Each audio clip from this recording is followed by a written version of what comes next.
Et salut à tous, normalement on se retrouve en live, tout est bon, vous m'entendez, le son marche.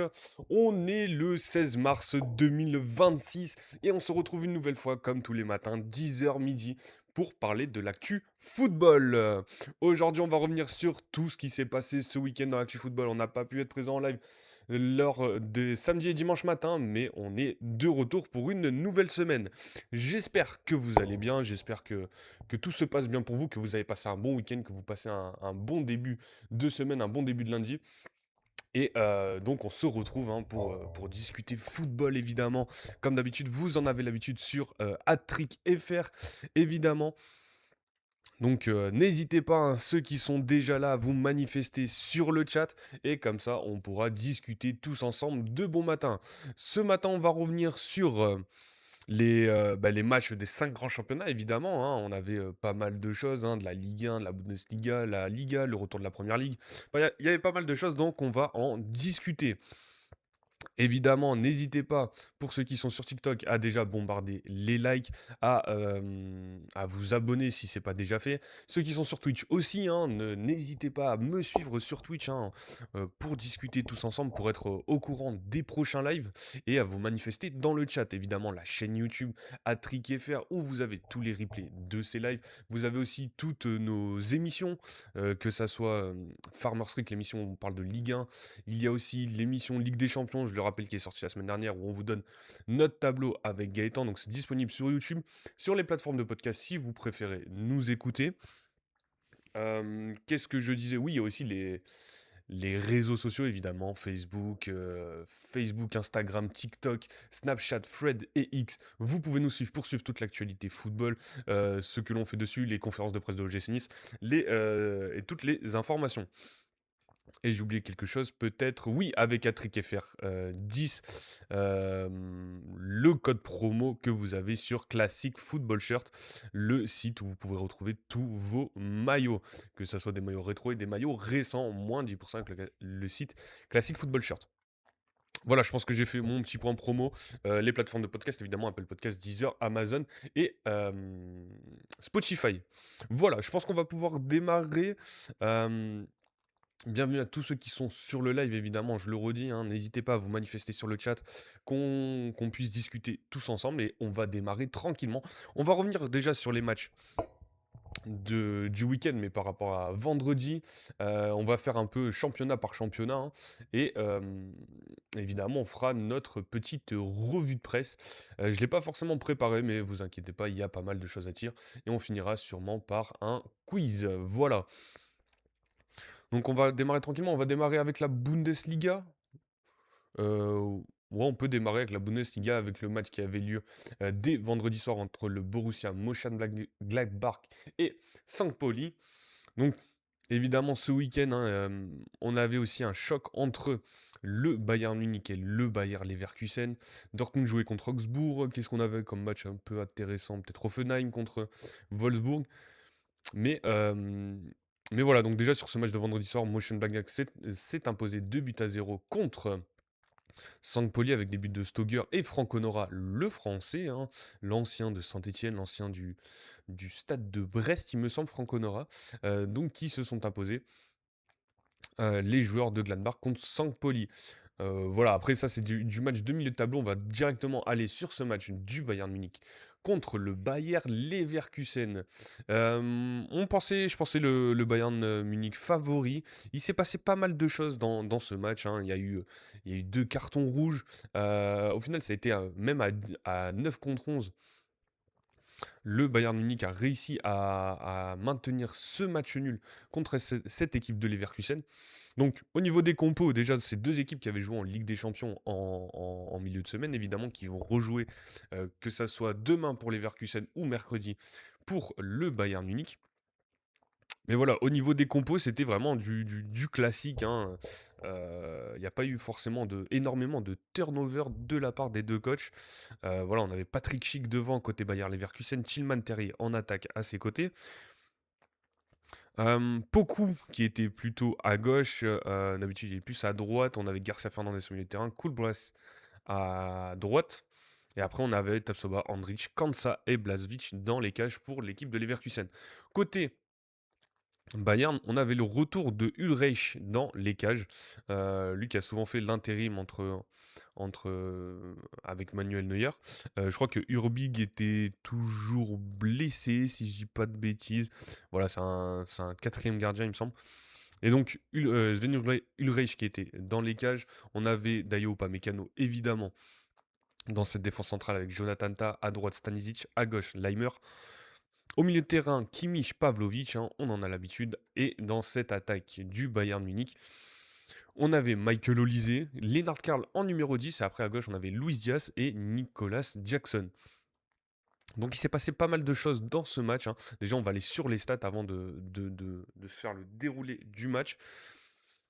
Donc même avec ces 2 expulsions côté Bayern, on a eu plutôt quasiment une domination, hein, enfin, en tout cas dans la possession, le Bayern avait la possession de balle, hein, 55% de possession, même en deuxième mi-temps. En deuxième mi-temps, ils avaient 42%, mais bon, c'était, déjà plutôt pas mal. 3-24 d'XG pour le Bayer Leverkusen sur ce match. Au total, on a eu 21 tirs, 7 cadrés de la part de Leverkusen, 11 tirs, 5 cadrés de la part du Bayern Munich. Au niveau des passes aussi, bon, 86%, 89 côté Bayern, plutôt du classique. Au niveau donc des tirs, on disait que c'était plutôt Leverkusen, hein, qui était en avant sur ça. Et surtout sur les arrêts du gardien. Sven Ulreich a quand même fait 6 arrêts dans ce match, hein. Euh, donc ça n'a pas dû être facile. Et 4 arrêts de la part de Blaswich. Côté Bayer Leverkusen, oui. Donc dès la 6e minute, c'est Garcia. Alors c'est Alex Garcia, hein, euh, le joueur de Leverkusen qui ouvre le score sur une passe décisive de Patrick Schick. Donc Patrick Schick joue le ballon vers Alex Garcia, dont la frappe déviée depuis l'intérieur de la surface. C'est quoi? Dépasse Sven Ulreich. Donc voilà, 1-0, ouverture du score pour le Bayer Leverkusen. Et, on a une égalisation, mais c'est une main de Jonathan Tah à la 26e minute. Donc but annulé pour le Bayern. On a un carton jaune pour Jonathan Tah à la 32e minute. Bon, ça reste anecdotique. Par contre, Nicolas Jackson, voilà, qui prend un carton rouge direct euh, sur une faute contre. Alors, j'ai plus le joueur, il me semble avoir vu le match, mais j'ai plus le joueur. Donc, Nicolas Jackson qui se fait expulser dès la 42e minute. Donc, le Bayern jouera à 10 déjà sur la deuxième mi-temps. Début de deuxième mi-temps, Ibrahim Maza, l'Algérien qui rentre à la place de Martin Terrier qui est blessé, hein, on le voit juste là. Et Kofan qui rentre à la 60e minute aussi côté Bayer Leverkusen à la place de Patrick Schick. Vincent Kompany décide de réagir aussi. Harry Kane à la, part de à la place de Lennart Karl. Leon Goretzka à la place de Pavlovic. Et un nouveau but annulé pour Harry Kane sur une nouvelle main. Alors là aussi, hein, la- d'accord. Donc Harry Kane, voilà, qui voit son but annulé, mais à la 69e, il y a bien une égalisation de la part du Bayern Munich. Donc les deux équipes sont à 1-0. Vincent Kompany qui prend des cartons jaunes, donc ça devait être quand même assez houleux, hein, sur le terrain ou en dehors, hein, que ça soit sur les bancs. Euh, Pas mal de joueurs, pas mal de cartons jaunes, hein. Et après, donc, on a des changements. Palacios Hoffmann qui rentre à 77e minute côté Leverkusen. Euh, et 84e minute, c'est Luis Diaz qui prend un deuxième carton jaune. Donc il avait fait une faute à 74e et la 84e minute. Il prend un deuxième carton jaune sur une simulation du coup. Hein, un plongeon de la part de Luis Diaz qui se fait expulser et qui laisse son équipe à 9 contre 11 pour la fin du match. Nathan Tella qui rentre du coup à la place de Poku côté Leverkusen. Et donc Vincent Kompany euh, qui vient, comment dire, essayer de verrouiller son équipe pour essayer de maintenir ce score de 1 but partout avec Kim Min-jae qui rentre à 88e minute, Bischoff à la place de Michael Olise. 93e, on pense que Leverkusen prend l'avantage, mais c'est un but refusé pour hors-jeu. Et enfin, le match s'arrête, hein, pour une dernière et ultime dégagement de Sven Ulreich. Donc, match nul entre le Bayern Munich et le Bayer Leverkusen, un but partout. Au niveau du classement pour le Bayern Munich, ça change pas énormément de choses. Voilà, il y a un peu moins d'écart avec Dortmund, il y a 9 points d'écart. Par contre, Leverkusen qui perd 2 points, ça les amène 6e de cette Bundesliga. Donc 6e, hein, c'est une place qualificative en Ligue Conférence, hein, en Allemagne. Donc voilà, le Bayer Leverkusen avec 45 points. sur, sur sur sur, sur cette Bundesliga, donc qui est à 2 points de Leipzig. Leipzig qui a perdu aussi, donc ça va, ça il y a pas forcément d'écart. Par contre, Stuttgart qui prend, 5 points d'avance, sur Leverkusen et donc qui est quatrième. Et après l'Eintracht Francfort, donc il y a toujours ce petit match-là quand même, 7 points d'écart entre le Bayer Leverkusen sixième et 7e, l'Eintracht Francfort, 7 points d'écart. Voilà, donc pour continuer la journée de Bundesliga, donc Offenheim-Wolfsburg, au final, est-ce qu'on a vraiment besoin d'en parler? Oui, il y a eu match nul quand même contre un relégable en Allemagne hein, pour Offenheim et Wolfsburg. Donc Wolfsburg est bien relégable. Et Offenheim est sur le podium, voilà, troisième de Bundesliga. Mais du coup, avec ce match nul et la victoire de Stuttgart, Stuttgart qui a fait la belle opération hein, du coup de ce week-end, il se retrouve à égalité de points. Il y a seulement 3 buts d'écart, de différence de but entre Offenheim et Stuttgart. Donc ça va se jouer jusqu'à la fin entre les deux équipes pour cette place sur le podium. Après, finalement, il n'y a pas forcément de quoi combattre parce que les troisième et quatrième places sont qualificatifs pour la Ligue des Champions en Allemagne. Il n'y a pas euh, de comment dire de barrage ou quoi que ce soit. Hein. Les 4 premiers sont en Ligue des Champions la saison prochaine. Après, ça se jouera aux têtes de série, têtes de poule. Enfin, je sais pas comment on appelle ça. Mais voilà. Donc, qu'est-ce qu'on disait? Oui, donc, Offenheim qui a fait match nul, un but partout contre Wolfsburg. Donc, Wolfsburg est toujours relégable, on l'a dit, 17e. Il restait sur 3 défaites d'affilée. Là, un match nul, ça ne les aide pas forcément. Dortmund aussi, donc contre Augsbourg. Le Borussia Dortmund, on le rappelle, éliminé de Ligue des Champions lors des phases de barrage contre l'Atalanta, s'est imposé 2 buts à 0 contre Augsbourg sur des buts de Adeyemi et Reggiani. Donc déjà, info à noter, Karim Adeyemi était bien titulaire, il est plus forcément titulaire dans cette équipe de Dortmund, l'attaquant allemand. Donc on avait Kobel dans les cages, Schlotterbeck, Anton, Reggiani en défense centrale, donc une défense à 3 proposée par Niko Kovac. À gauche, Svensson, à droite, Ryerson, ça on en a l'habitude. Et le milieu de terrain, donc Nmecha, Bellingham, Sabitzer. Donc Bellingham, hein, c'est bien Job, je sais pas comment on peut le prononcer. Le frère de Jude Bellingham, hein, le joueur du Real Madrid, qui est titulaire dans cette équipe de Dortmund. Et en attaque, donc on avait un changement totalement. On n'avait pas de Sirou Girassi, pas de Julian Brandt, c'était Maximilian Beyer et Karim Adeyemi contre cette équipe de Dortmund, cette équipe de Dortmund, de Augsbourg. Par contre, cette équipe de Augsbourg, je la connais pas forcément. On a, voilà, deux, trois anciens de Ligue 1, que ça soit, comment il s'appelle voilà, Annoa Massengo, mais surtout Alexis Claude Maurice, hein, dont on se souvient, passage au RC Lens, passage à l'OGC Nice évidemment, pour l'ancien joueur de Ligue 1, donc Alexis Claude Maurice. Mais après, sur le reste, honnêtement, il n'y a pas forcément de. Je connais pas forcément les joueurs. On avait peut-être le frère Schlotterbeck, du coup, en défense centrale. Euh, ça a l'air d'être lui, ils ont l'air d'avoir un peu la même tête. Euh, mais voilà, donc victoire de la part de Dortmund, 2 buts à 0, c'est clinique. On le rappelle, Ben Sebaini était suspendu. Emre Can, normalement, je crois que il a une nouvelle grosse blessure, Emre Can. Donc, il me semble que c'est une fin de saison pour lui. Et donc, comme je disais, Serhou Guirassy était sur le banc, Julian Brandt sur le banc, et Fabio Silva qui est rentré aussi, Niklas Zulo aussi qui n'est pas rentré. Mais donc, victoire de Dortmund qui reste toujours deuxième de cette Bundesliga et qui se rapproche tout gentiment du Bayern, même s'il reste 9 points d'écart. Sur les autres matchs de cette 26e journée de Bundesliga, qu'est-ce que l'on avait aussi? Donc le Bayer Leverkusen, Bayern Munich, on en a parlé. Hambourg-Cologne, Werder de Brême. Donc si on se refait un peu les résultats, Eintracht Francfort l'a emporté contre Edenheim, un but à 0. Hambourg contre Cologne, donc un but partout. Werder de Brême, Mayence, victoire de Mayence, 2 buts à 0. Fribourg, Union Berlin, victoire de l'Union Berlin. Et on va juste aller sur cette victoire de Stuttgart, donc sur un seul but à 0, hein, un but d'Undav, mais qui arrange les affaires de Stuttgart, on le disait. Hein.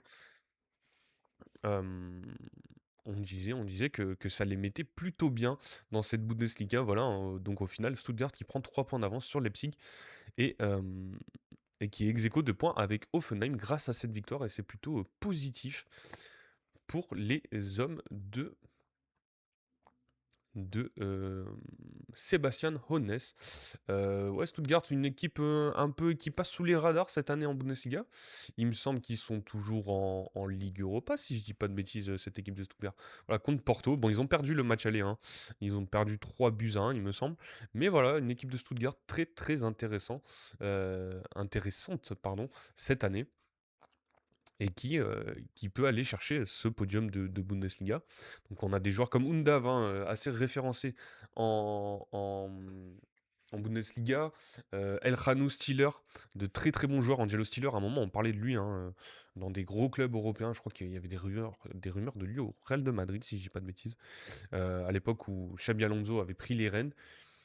Euh, donc Nubel, c'est un ancien gardien de Ligue 1 aussi. Ouais, mais surtout cette attaque, hein. El Khanou, Stiller, Undav, voilà. Après, pour ceux qui connaissent la Bundesliga un peu mieux que moi, n'hésitez pas à me dire, hein, qui sont les joueurs à suivre. On a Ludovic Assignon. Ludovic? Pas du tout. Lorenz Assignon. Pourquoi je dis Ludovic? Je suis un malade. Lorenz Assignon, hein, alors joueur, il me semble qu'il a joué avec les Espoirs. Euh, il a pas joué avec les Espoirs, lui? Ok, je dis peut-être des bêtises. Mais il me semble que c'était un joueur. Ah bah non, il a 25 ans, donc ça fait un moment qu'il joue plus avec les espoirs. Mais il me semble que c'est un joueur à fort potentiel, hein, Lorenz Assignon, qui vient de Rennes, hein, donc on connaît les talents rennais, hein, qui savent éclore. Voilà, c'est pour ça qu'il me disait quelque chose. Donc il a joué à Rennes, Lorenz Assignon, et qui se développe petit à petit dans cette équipe de Stuttgart. Je cherchais aussi s'il y avait deux trois noms que je reconnaissais. Demirovic, ça me dit quelque chose quand j'ai dû regarder Stuttgart la saison dernière. Euh, Narté aussi, alors ça doit être sûrement le frère de Noah Narté, le joueur de l'Olympique Lyonnais, Nicolas Narté. Donc voilà aussi qui joue dans cette équipe. Je ne connais pas forcément le niveau du joueur, hein, 26 ans. Mittelstadt, voilà, Mittelstadt aussi, ça c'est un nom qui parle en Bundesliga, qui a joué, hein, avec la Mannschaft, hein, dans cette équipe de Stuttgart. Donc voilà pour cette journée de Bundesliga. Je pense qu'on a fait le tour après de tout ce qu'on voulait dire. Donc le Bayern toujours premier, 67 points pour le Bayern. 58 pour Dortmund, deuxième. Troisième, Offenheim avec 50 points. Et quatrième, Stuttgart avec 50 points aussi. Cinquième, Leipzig, 47 points. Et sixième, le Bayer Leverkusen, 45 points. Et les Francfort, 7e, 38 points. En bas de classement, on a St. Pauli qui est barragiste pour descendre en Bundesliga 2, 16e avec 24 points. Seulement un point d'écart, hein, avec le Werder de Brême, 15e. Et le Cologne aussi, hein, un point d'écart avec Saint-Poli. Et les deux équipes relégables pour le moment en Bundesliga, donc c'est Edenheim qui semble condamné à 14 points. Ça va être très compliqué pour eux de s'en sortir. Et Wolfsburg, 17e avec 21 points. Voilà pour cette 26e journée de Bundesliga. Donc les matchs que l'on a vus ce week-end pour ce championnat. Euh, Sur quel championnat vous souhaitez qu'on passe, hein? S'il y a des gens présents sur le live, déjà n'hésitez pas, hein, à bombarder de likes, mais que ce soit sur TikTok ou, ou Twitch, n'hésitez pas à me dire quel championnat vous voulez voir, duquel vous voulez qu'on parle. On peut aller sur la Liga. On peut aller sur la Liga, comme ça on se fait les 5 grands championnats dès le début de l'émission. Donc qui a démarré, hein, cette journée de Liga. Donc la 28e journée de Liga qui a démarré avec Alaves Villarreal. Donc match nul entre les deux équipes, on disait Villarreal, il leur faut toujours des points, toujours gagner, hein, rester au contact de l'Atlético. Match nul contre Alaves, Alaves en plus une équipe assez très très mid de cette Liga. Et donc ça a été un match nul, un but partout, donc Villarreal qui perd des points, hein, qui perd 2 points sur l'Atlético Madrid, sachant que l'Atlético s'est imposé ce week-end, on reviendra dessus évidemment. Euh, Et voilà, sur nos joueurs, nos anciens de Ligue 1, Georges Mikotadze et Nicolas Pepe étaient bien titulaires devant avec Pape Gueye au milieu. Buchanan à droite, on le connaît du coup dans cette équipe de Villarreal. Mais voilà, c'est seulement Nicolas Pepe qui a pu marquer,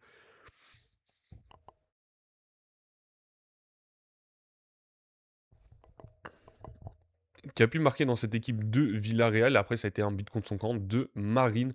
Il me semble que c'est Rafa Marine, donc à chaque fois je confonds.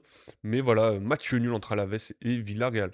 Girone s'est imposé 3 buts à 0 contre l'Athletic Bilbao, donc bonne opération de la part de Girone avec des buts de Rincon, Adam Anas, pas du tout. Azedine Ounahi. Décidément, j'ai du mal avec les prénoms en ce lundi matin, mais c'est pas très grave. On voit du joueur duquel je veux parler. Et pour finir, un but de Echeverry sur une passe décisive de Tsikankov. Donc voilà, très bon match de la part de Gérone, hein. On avait évidemment donc Azedine Ounahi, Alex Witsel aussi au milieu de terrain, Dale Blint en défense centrale. Ah, il est toujours là, hein, Dale Blint. Après Gazaniga aussi, hein, passé par Tottenham, il me semble, Gazaniga. Tsigankov et l'Ukrainien Vanat devant. On n'avait pas forcément Thomas Lemar, je sais pas où il est passé. Il n'y avait pas de Thomas Lemar. Ok, donc Thomas Lemar n'était pas présent. Marc-André Ter Stegen, on sait, hein, il s'est fait opérer, il est toujours blessé. Stuani aussi blessé. Portou, ça fait quand même pas mal d'absents. Gilles aussi. Et Van de Beek, hein, bon, lui, abonné, hein, à l'infirmerie, pour le coup. Et après, dans cette équipe d'Athletic Bilbao, Iñaki Williams devant. Toujours pas de Nico Williams, hein, toujours sur le carreau, le jeune ailier espagnol. Donc voilà, défaite de l'Atlético Madrid, de l'Athletic Bilbao, pardon. Une saison assez compliquée, hein, pour les Basques de Bilbao. L'Atlético Madrid s'est donc imposé 1 but à 0 contre Retafe. Pas un match facile, hein, Retafe, une équipe chiante à jouer, vraiment, hein, qui fait pas mal de fautes. Là, ils ont pris une nouvelle fois un carton rouge, hein. Euh, mais alors, Akbar, je crois que c'est pas un joueur, ça doit être quelqu'un de. Si, c'est un défenseur, pardon. Euh, Abdel Akbar, d'accord.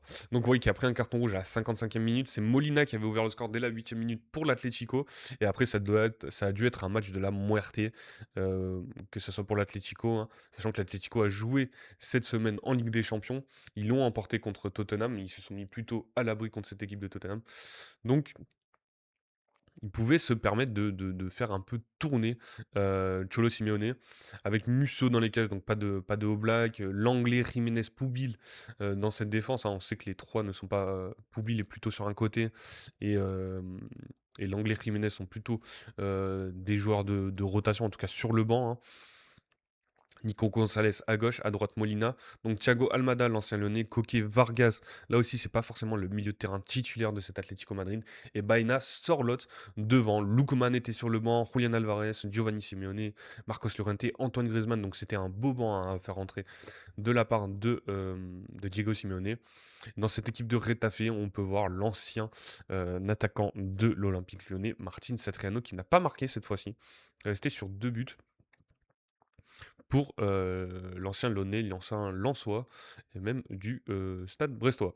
Oviedo l'a emporté 1 but à 0 contre Valence. Le Real Madrid s'est imposé 4 buts à 1. Donc après cette belle victoire contre Manchester City en Ligue des Champions, le Real continue sur sa lancée avec, avec une victoire 4 buts à 1 contre Elche aussi, hein. Pas non plus l'équipe de l'année en Liga. Mais bon, cette année, tous les matchs sont un peu compliqués pour le Real. Donc, victoire 4 buts à 1. Sur la compo, on avait toujours Thibaut Courtois dans les cages côté Real Madrid. Fran Garcia à gauche, hein. On sait que Ferland Mendy est revenu petit à petit. Il a joué en Ligue des Champions. Donc là, c'est pour faire tourner plutôt Fran Garcia. Alvaro Carreras est plutôt sur le côté. Il me semble qu'il est blessé en ce moment. Voilà, blessé au mollet. Pas mal d'absents toujours côté Real. Blessure au mollet pour Alaba. Lésion musculaire pour Asensio. Jude Bellingham blessé aux ischio-jambiers. Dani Ceballos aussi, Eder Militao, Carreras, Mastantuono suspendu du coup, Kylian Mbappé blessé au genou, Ferland Mendy blessé aux ischio-jambiers aussi, hein, donc il est redevenu blessé. Ferland Mendy, donc sur le banc, ça a dû pas mal tourner déjà, hein. On a toujours Morane, le joueur qu'on a vu 2-3 fois. Côté Real Madrid, bon, Lounine dans les cages, il y avait 2 gardiens déjà. Arda Güler qui était sur le banc, Trent Alexander-Arnold sur le banc aussi.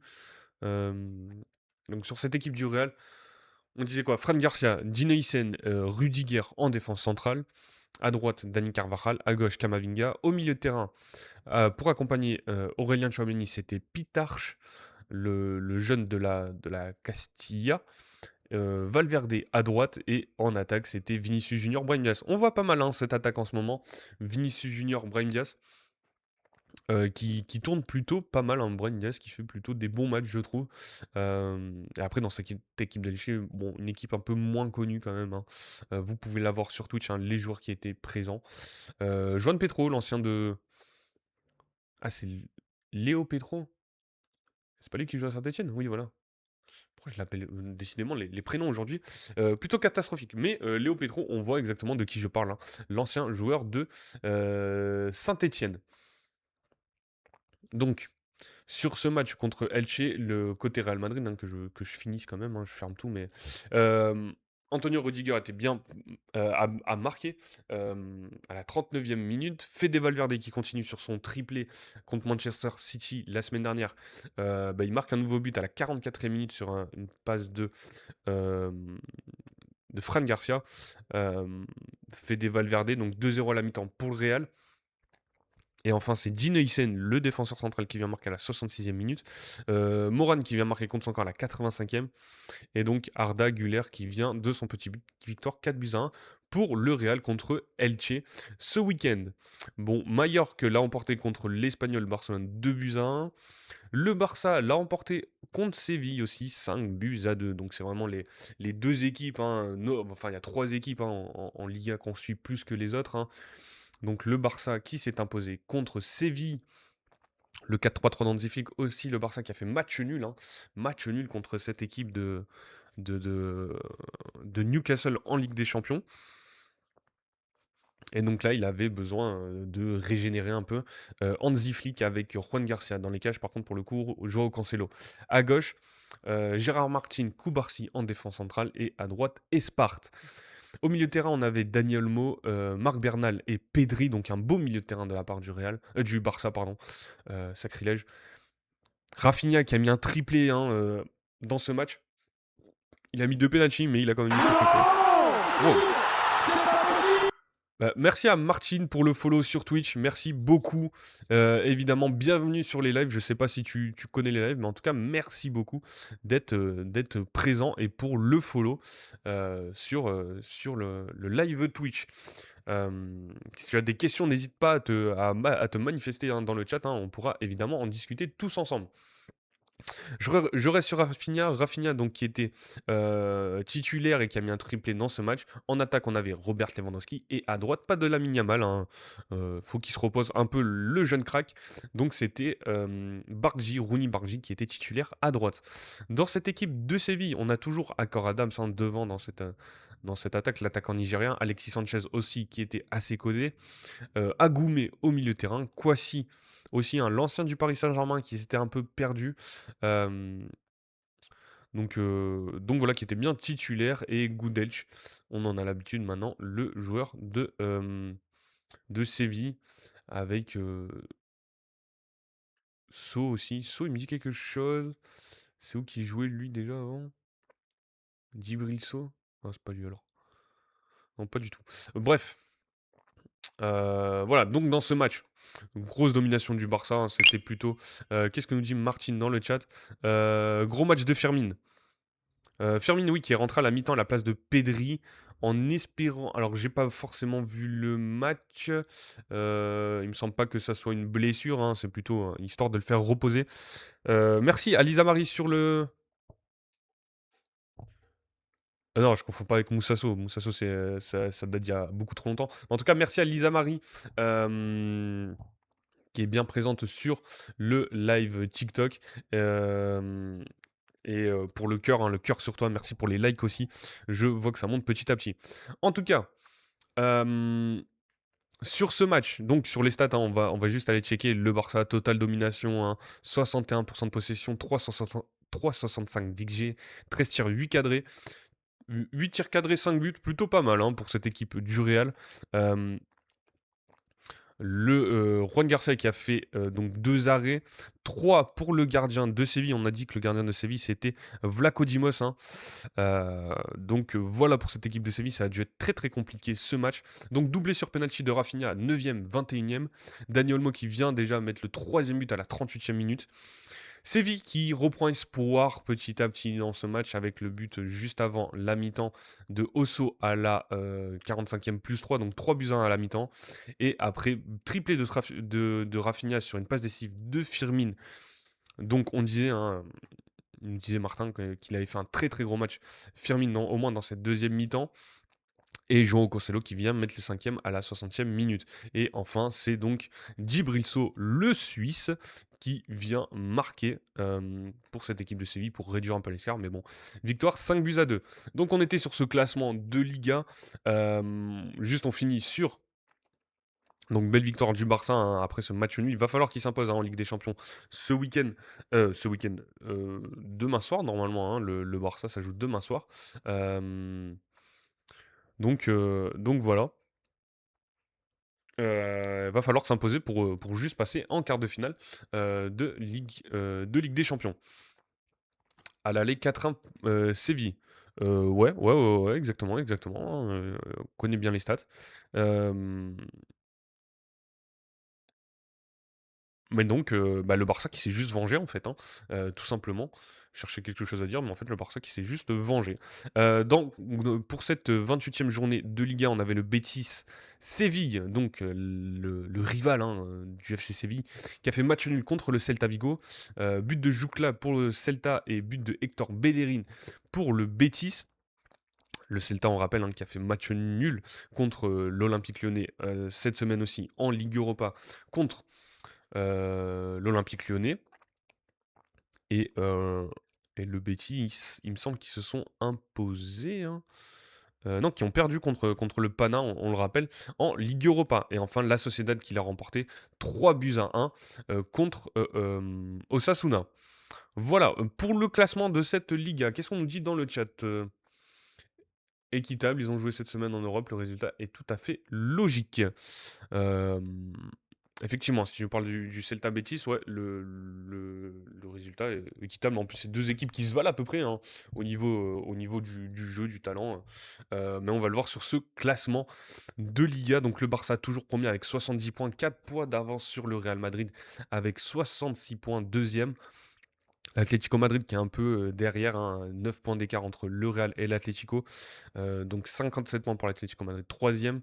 Villarreal, quatrième, 55 points. Donc ce match nul euh, leur fait perdre leur égalité, on va dire, avec l'Atlético Madrid. Donc le Betis qui est cinquième avec 44 points. Et sixième, le Celta Vigo avec 41 points, donc 3 points d'écart entre ces deux équipes. La Sociedad qui colle toujours aux fesses du Celta Vigo, donc septième, hein, la Real Sociedad avec 38 points. Et donc l'Espagnol Barcelone, hein, qui était dans ses places européennes un peu pendant pas mal de temps dans cette saison, qui est désormais huitième avec 37 points. C'est un peu moins bien en ce moment pour l'Espagnol Barcelone. Donc voilà. Qu'est-ce que je disais Bilbao aussi, une place où on n'a pas l'habitude de les voir, dixième pour l'Athletic Bilbao avec 35 points. C'est pas fou cette saison. Beaucoup, beaucoup de blessés aussi. Gérone 12e, 34 points. Donc le Betis Séville 14e avec 31 points. Et après, dans ces places de relégables en Liga, on a Elche 18e, 26 points. 19e, Levante 22 points. Et 20e, Oviedo avec 21 points. Voilà pour cette Liga. Ouais, voilà pour cette Liga. Hein. Kylian Mbappé, toujours meilleur buteur de Liga avec 23 points. Je regardais rapidement si ça avait un peu bougé. Pas forcément. Donc on a parlé Bundesliga, on a parlé Liga. Est-ce qu'on parlerait pas de Serie A? On va revenir hein, évidemment sur tous les championnats que l'on a vus ce week-end. Merci en tout cas hein, pour les likes sur le live. Je vois que ça monte un Trustus qui est like. Donc merci beaucoup hein, à ceux qui sont sur TikTok, à Martin d'être sur Twitch. Ça fait extrêmement plaisir. Ah oui, et pour la Liga, je le rappelle, il y a le match entre Vallecano et Levante ce soir à 21h pour ceux qui suivent la Liga. Donc sur la Serie A, ce week-end, on avait la 29e journée de Serie A. Donc ça a démarré avec le Torino-Parme, on va pas revenir dessus, victoire 4-1 du Torino. Comme ça, vous avez le résultat. L'Inter qui a fait match nul contre l'Atalanta, un but partout. Là, par contre, on va revenir sur ce match du samedi après-midi en Italie à Giuseppe Meazza. Donc c'est Pio Esposito qui avait marqué à la 26e minute, on se fait le résumé directement. Euh, sur une passe décisive de Nicolo Barella. Et c'est Kristovic qui a marqué à la 82e minute. On va surtout aller sur les compos pour voir encore ce que nous a fait Christian Kivu. Donc l'Inter, hein, on suit pas mal hein, cette saison. Bon, évidemment, ils sont premiers de Serie A, donc on en parle beaucoup. Ils sont fait éliminer en Ligue des Champions contre le phénomène vraiment Bodo Glimt. Et donc ce 3-5-2 de la part de Christian Kivu avec Sommer dans les cages, Carlos Augusto en défense centrale aux côtés d'Akanji Bisek, pardon, j'ai du mal à prononcer aujourd'hui, Federico Di Marco à gauche, Denzel Dumfries à droite qui fait son retour petit à petit, Denzel Dumfries. Au milieu de terrain, on avait Sucic, Zielinski et Nicolo Barella. Et en attaque, Pio Esposito avec Marcus Thuram. Luis Enrique, l'ancien Marseillais, était sur le banc, il est rentré à la 65e minute. Henrik Mkhitaryan aussi est rentré à la mi-temps. En Juan Boni, l'autre Français de cette Inter Milan, est rentré en attaque à la place de Pio Esposito. Andy Diouf, par contre, est resté sur le banc pour le coup. Et Akan Çalhanoğlu et Lautaro Martinez sont toujours blessés dans cette équipe de l'Inter. Côté Atalanta, alors je vous le dis, ça va être encore la même équipe, hein. On voit toujours le même 11 hein, côté Atalanta. Ça bouge pas, Carnesecchi dans les cages. Jim City, Scalvini, Kolasinac, là ça a un peu bougé il me semble. Mais sinon, Zappacosta à droite, Bernard Sconi à gauche, Pasalic, Dorun au milieu de terrain, Samardzic, Zalewski et Skamaka devant. Donc voilà, match nul entre les deux équipes. Au niveau des stats, qu'est-ce que ça a donné? Match plutôt équilibré de ce que je vois en tout cas dans les stats. 1,54 pour l'Inter, 1,12 pour l'Atalanta au niveau de Ligue G. Possession de balle côté Inter, hein, 57% de possession, 16 tirs, 3 cadrés seulement pour l'Inter Milan, 8 tirs, 3 cadrés du côté de l'Atalanta. 2 fois moins de tirs, mais autant de tirs cadrés. 3 grosses occasions de chaque côté, 3 corners pour l'Atalanta, 2 côté Inter. Qu'est-ce que l'on avait aussi? Ouais, après, c'est plutôt homogène hein, dans ces stats. 2 arrêts des gardiens de chaque côté, donc le match nul plutôt mérité pour les deux équipes. On fera évidemment le point de classement juste après. On a Naples qui s'est imposé contre Lecce, donc on va vraiment se focus sur cette équipe de Naples. Donc avec un nouveau but de Rasmus Højlund et un but de Politano. Pourtant, c'était bien Lecce qui avait ouvert le score contre le Napoli. Dans cette compo du Napoli et de la part d'Antonio Conte. On avait donc Meret dans les cages, Oliveira, Bongiorno, Bekema en défense centrale, dans une défense à 3 évidemment, Spinazzola à gauche, Politano à droite, Gilmour, Anguissa dans ce milieu de terrain, donc Franck Zambo Anguissa aussi qui fait son retour, hein. Il y a pas mal de joueurs petit à petit qui font leur retour côté Napoli avec donc Franck Zambo Anguissa, Kevin De Bruyne aussi hein, qui était sur le banc, qui est rentré à la mi-temps à la place du Camerounais. Alisson Elmas en attaque avec Rasmus Højlund devant. Pas de Romelu Lukaku, je vois, voilà, qui n'est pas rentré dans ce match. Juan Jesus aussi est resté sur le banc.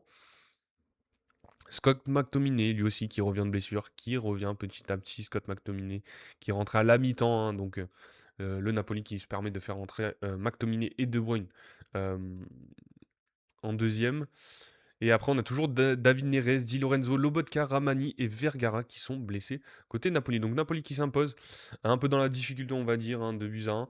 Mais c'est une victoire qui fait du bien. La Juve aussi, contre l'Udinese. Donc il n'y avait pas forcément des matchs de folie ce week-end hein, en Liga, enfin des affiches en tout cas de folie. 1-0 de la part de la Juventus de Turin. Jérémy Boga qui commence à faire sa place dans cette équipe de la Juve, qui était titulaire cette fois-ci, aux côtés de Conceição et Yildiz devant. Donc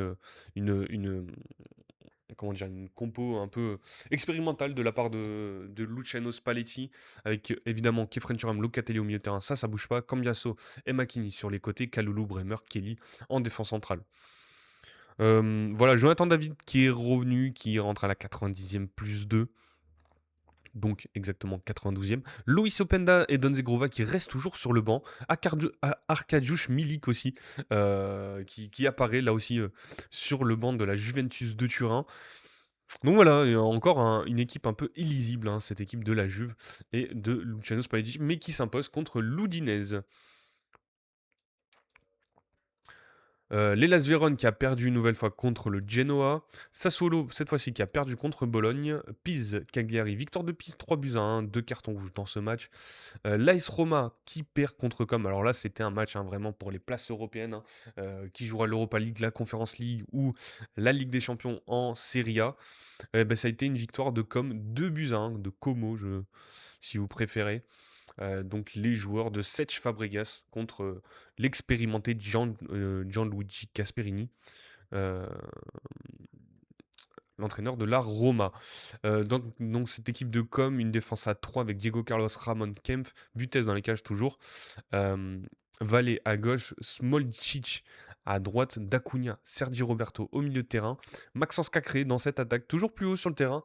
Maxence Cacré, on avait l'habitude à Lyon de le voir peut-être plus bas, aux côtés de Lucas D'Acunha. Là, il est vraiment dans cette attaque. Baturina et Nicopas devant. Côté AS Roma, Zillard dans les cages, Mancini, Hermoso, Gilardi dans cette défense à 3. Cristante, Manu Koné au milieu de terrain. Ça n'a pas été un grand match du milieu de terrain, on le voit sur les notes flashcore. Ça n'a pas été un grand match donc, de ce qu'on disait, donc des milieux de terrain. Ils sont tous en rouge. Chelik à droite, Wesley à gauche. El Sharawi, le pharaon, toujours là, hein.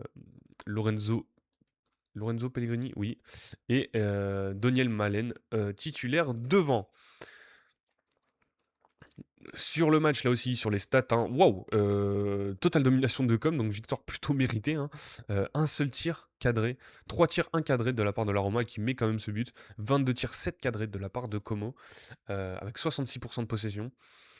Donc ça a été compliqué quand même de se défaire de la Roma, mais ça a été une victoire, hein, en plus avec un carton rouge côté Roma qui ne les a pas aidés. Donc un penalty de Daniel Malen très tôt dans le match à la 7e minute qui donne l'avantage aux Romains. Les Romains menaient à la mi-temps. À la mi-temps, c'est Diao et Douvikas euh, qui rentrent pour côté com, pardon.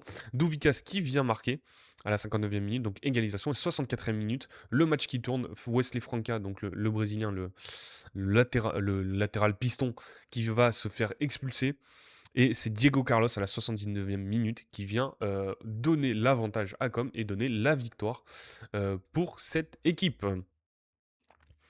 Voilà, et après, pour le match de dimanche soir, hein, le fameux match du dimanche soir en Serie A aussi, l'affiche c'était Lazio AC Milan, défaite en plus de l'AC Milan, la Lazio, une équipe, voilà, on le répète, hein, toujours un peu mid dans cette Serie A, mais qui vient s'imposer 1-0 sur un but de Isaksen. Pourtant, on avait la belle équipe, hein, de la part de Massimiliano Allegri côté AC Milan, avec Fofana, Modric, Jachari par contre, pas de Adrien Rabiot, qui s'était fait expulser, hein, qui avait pris un carton jaune assez bête, ou un carton rouge, je ne sais plus. Donc Adrien Rabiot, qui n'était pas présent, Leao Pulisic au milieu, en attaque, pardon, Salmikers et Stupinan sur les côtés, Tomori de Winter en défense centrale et Mike Maignan dans les cages évidemment. Côté Lazio, l'ancien de la maison, Paolo Maldini, Daniele Maldini, Paolo c'est le père évidemment, Daniele Maldini, l'attaquant de la Lazio, Zaccagni à gauche, Isaksen à droite, Dele Bashiru, le Nigérien au milieu de terrain, Patrick Taylor à ses côtés, Nuno Tavares, l'ancien Marseillais aussi. Et donc victoire de la Lazio, 1-0. Honnêtement, il n'y a pas... En plus, le Milan dominé. La Lazio a eu... Est-ce qu'on va dire qu'ils ont eu de la chance? Je sais pas. Mais en tout cas, victoire de la Lazio. Donc, si on fait un point sur le classement de Serie A, pas le calendrier évidemment, mais et ce soir, pour finir cette 29e journée de Serie A, on aura Cremonese contre la Fiorentina, donc plutôt un match de bas de tableau.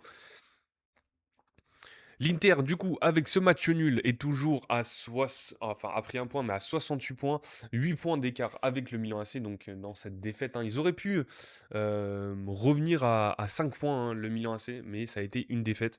Peut-être la pression, hein, pour les Milanais, les Rossoneri. Et donc Milan qui est toujours deuxième, Naples troisième avec 59 points, comme quatrième avec 54 points, du coup, qui se place dans ces places de Ligue des Champions, tout simplement, hein, potentielle Ligue des Champions. Salut à Melvax qui est présent sur le live, bienvenue une nouvelle fois. J'espère que tu vas bien, que tu as passé un bon week-end et que tu es chaud pour parler football. Monaco-Montréal samedi, on est directement sur la Ligue 1 pour Melvax. On finit sur la Serie A quand même et on va aller tout doucement sur la Ligue 1. On disait donc la Juventus 5e avec 53 points, donc comme place de Ligue des Champions. Et l'AS Roma 6e avec 51 points. L'Atalanta 47 points. Il y a 4 points d'écart quand même pour ces places européennes pour l'Atalanta. Et en bas de classement, l'Hellas Vérone dernier, 20e, 18 points. Égalité avec Pise, même si Pise s'est imposé ce week-end. Et Cremonese, donc 18e, pardon, 24 points. Et la Fiorentina. Si la Fiorentina s'impose, ils prennent 4 points d'avance sur Cremonese, ce qui les ferait souffler dans dans ces places de barragistes de Serie A. Donc, voilà pour la Serie A. Je vois qu'on est chaud de parler Ligue 1. On va en parler. Évidemment, on va pas parler énormément Ligue 1. Évidemment, vous savez qu'on a notre émission Farmer Streak, hein, l'émission où on débriefe chaque journée de Ligue 1. N'hésitez pas à aller voir les anciens épisodes si vous le souhaitez. Euh, mais du coup, on va en parler. On va tout de même en parler. Alors.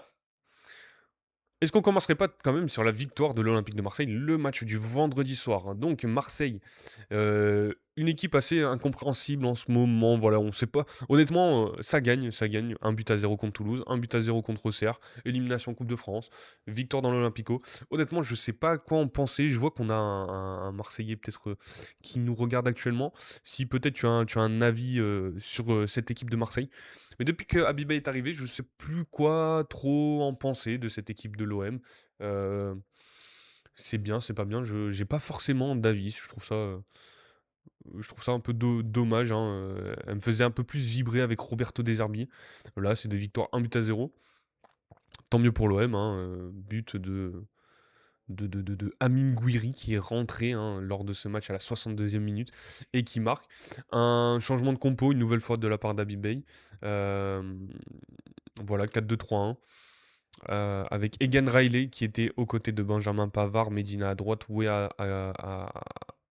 Medina à gauche, pardon, Wea à droite, Højbjerg, Kondogbia au milieu de terrain, Peshao attaquant gauche, Timber derrière l'attaquant, Greenwood à droite, Aubameyang, voilà. Au moins, Habibé commence à trouver son 11 titulaire. Maintenant, il faut un peu plus de contenu dans ces matchs de l'OM, même si Auxerre, hein, on sait, hein, ça ferme le jeu, ça essaye de se maintenir dans cette Ligue 1, mais c'est un peu, voilà, pas fou à voir, quoi. Amine Gouiri qui est rentré, Emerson aussi qui est rentré, t'as Nwaneri qui rentre en fin de match, Nadji, Traoré à la 90e plus 3. Donc on n'a pas vu énormément de choses lors de ce match, une nouvelle fois pour cette équipe de l'OM. Qu'est-ce qu'on nous a dit? Marseille, on vous de la part d'un monégasque. D'accord, bah je te laisse lire ça. Ouais, donc voilà pour cette équipe de Marseille, voilà, c'était pas le match le plus intéressant. Lorient-Lens, défaite de Lens, donc on nous disait. Euh, Qu'est-ce qu'on disait? Oui, donc défaite de cette équipe du RC Lens. On pensait que c'était de nouveau lancé les joueurs de Bollard. Bon, le Paris Saint-Germain n'a pas joué, hein, ce week-end, donc il n'y a qu'un seul point d'écart entre les deux équipes, hein. Ils devaient jouer contre Nantes, ça a été annulé pour les Parisiens. Euh, donc voilà. Que dire sur ce match? Par quoi commencer? Peut-être sur les compos? Pourtant, sur les compos, on avait une équipe plutôt classique, hein, de la part de Pierre Sage, hein, Sangaré et Thomas au milieu de terrain, Gagnou-Sarr, Sédic en défense, Mathieu de la gauche, Hudson-Edouard, pas de Wesley Saïd, toujours blessé, il me semble. Wesley Saïd, voilà, blessé. Florent Thauvin, peut-être qu'il y a un épuisement physique aussi, hein. On voit toujours la même compo de la part de Pierre Sage. On voit qu'il y a toujours aussi les mêmes blessés, Ruben Aguilar, Samson Baidoo, Jonathan Grandit, Gertner, Masuaku qui était encore suspendu, Alan Saint-Maximin, Wesley Saïd. Donc voilà, il n'a pas forcément énormément de rotation non plus. euh, Pierre Sage, hein. On a Amadou Aïdara qui est rentré à la 66e minute, Bilatovic aussi, bon ça c'est vraiment les deux rotations, Ryan Fofana aussi en attaque. Mais après, voilà, Bermond, à chaque fois qu'il rentre, bon, on dit que c'est un bon joueur talentueux, il apporte quelque chose, mais c'est pas énorme non plus, hein, je trouve pas fantastique, quoi. Et Garnier qui rentre à la place de Saoul Abdoulhamid, pardon. Et du coup, cette équipe de Lorient qui continue sa bonne saison en Ligue 1, nous on les condamnait à faire l'ascenseur en Ligue 1. Voilà, au final, Bamba Dieng hein, qui sort, qui sort des gros matchs, des grosses prestations. Un nouveau but hein, pour Bamba Dieng, 18e minute. Euh, et donc voilà, que dire.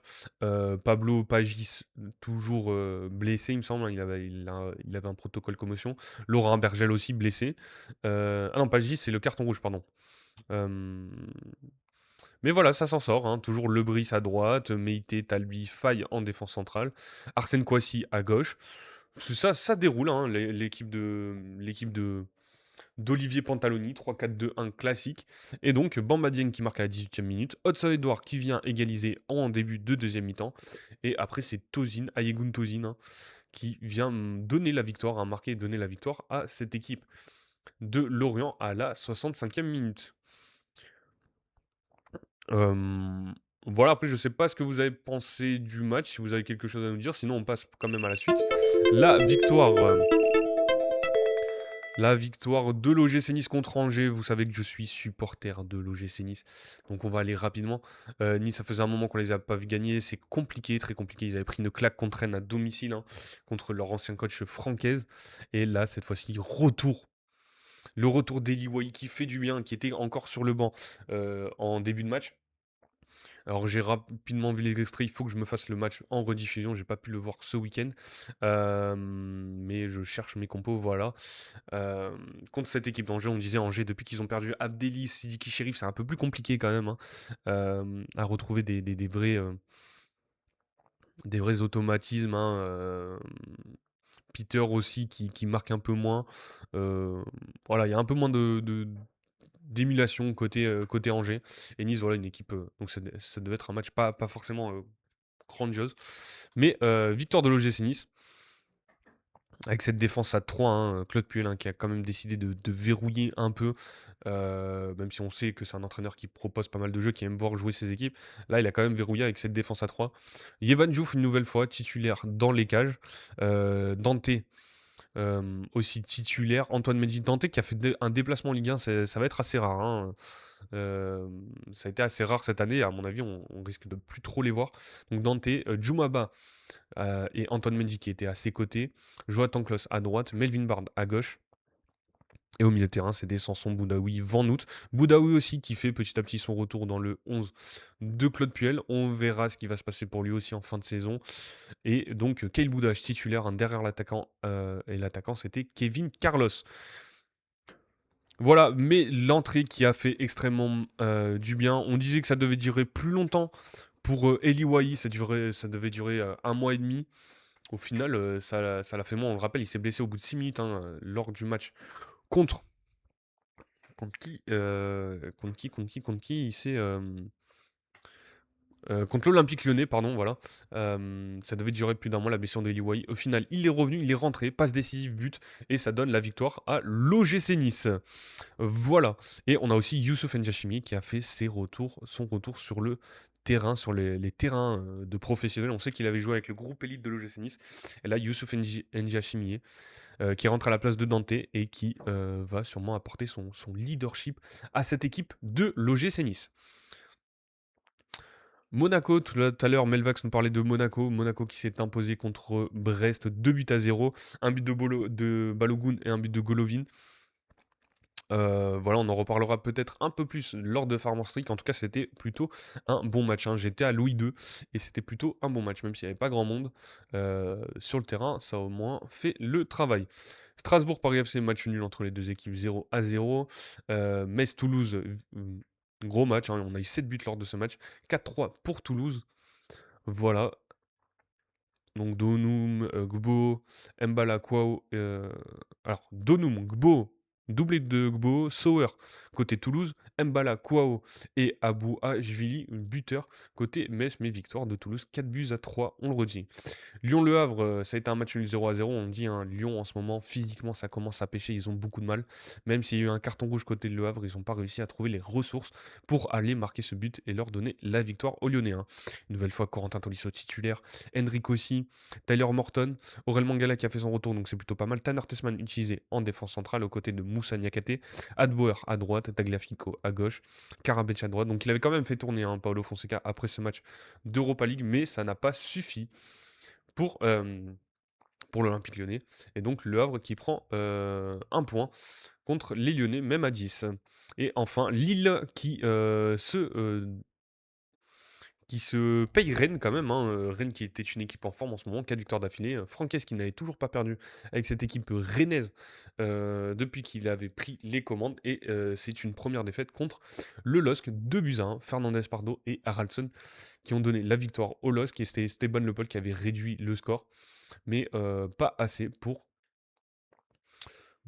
les hommes de Bruno Genesio qui prennent cette victoire, hein, contre le Stade Rennais, en plus à l'extérieur, dans des conditions assez chiantes, hein. Il pleuvait beaucoup en Bretagne. Bon, c'est plutôt, on voit ça plutôt souvent quand même. Voilà. Après, on aura le temps d'en reparler, hein, de la Ligue 1. De toute façon, on en parle un peu tous les jours. Et on en reparlera évidemment dans Farmer Streak. Euh, on a parlé donc de Bundesliga, de Liga, de Serie A, de Ligue 1. Notre quatrième championnat qui nous manque, c'était de Premier League avec la 30e journée de Première Ligue, hein. Ça se rapproche la fin de saison quand même. Il reste pas tant de matchs que ça. Donc ça a démarré, hein, évidemment samedi, hein, 16h. Sunderland-Brighton, victoire de Brighton 1 but à 0. Burnley contre Bournemouth 0-0. Chelsea qui a perdu contre Newcastle. Newcastle, hein, après ce match nul contre le Barça, qui vient s'imposer à Chelsea à Stamford Bridge. Ça leur donne pas mal de crédit à cette équipe de Newcastle, du coup. Et c'est bien, hein, Chelsea qui perd contre le Paris Saint-Germain et qui perd une nouvelle fois contre Newcastle. Donc mauvaise semaine pour les hommes de Liam Rosenior. Voilà, but de Anthony Gordon, 1 but à 0. Les deux équipes, les deux coachs qui avaient fait pas mal tourner. Pas tant que ça non plus. Pas tant que ça non plus, hein. Fernandez, João Pedro, Palmer, Rhys James, Caicedo, c'était bien titulaire contre le Paris Saint-Germain. Wesley Fofana, Chaloba, Gusto aussi. Cucurella aussi. Donc voilà, Liam Rosenor qui a souhaité faire enchaîner son équipe, et en plus qui n'a pas fait énormément de changements. De la Plavia Atto.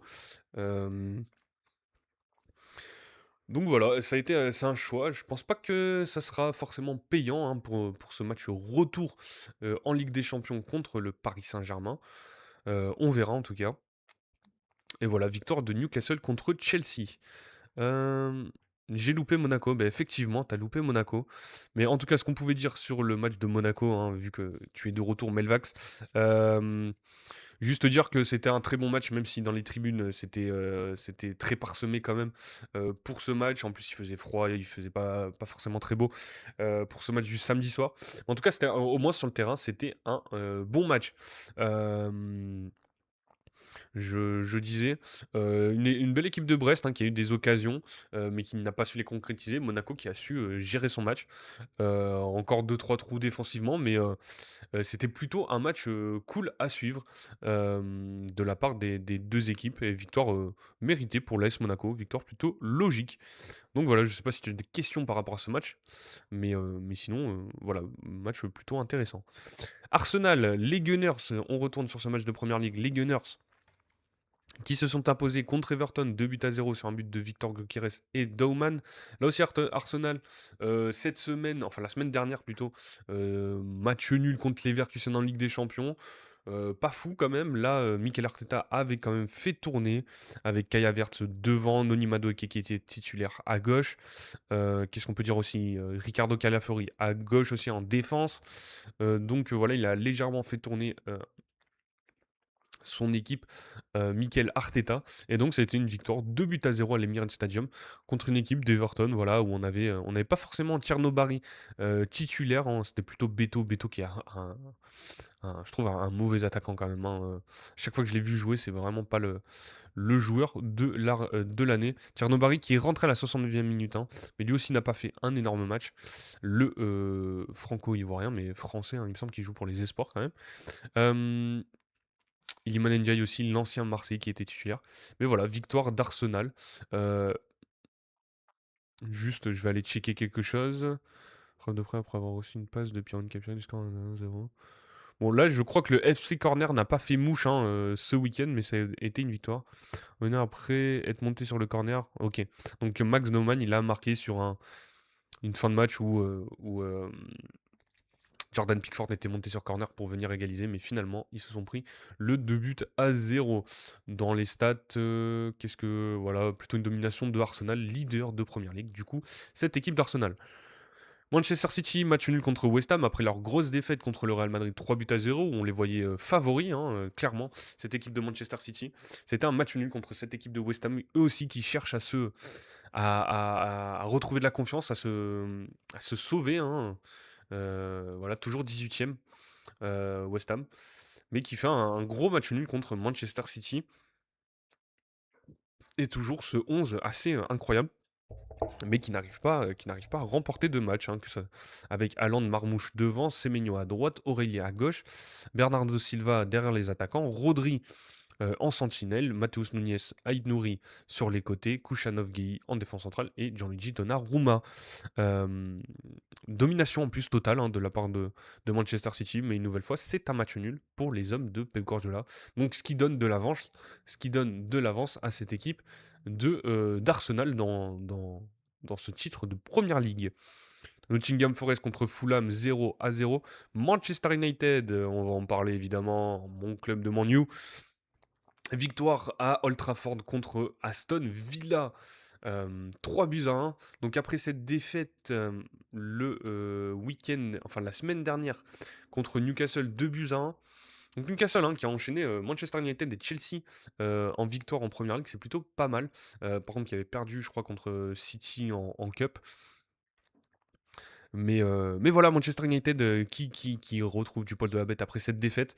Donc, avec évidemment le 4-2-3-1 de Michael Carrick, on commence à le connaître. Lamens dans les cages, Luke Shaw à gauche, Maguire, Yoro, Lisandro Martinez et toujours un peu de retour à l'infirmerie.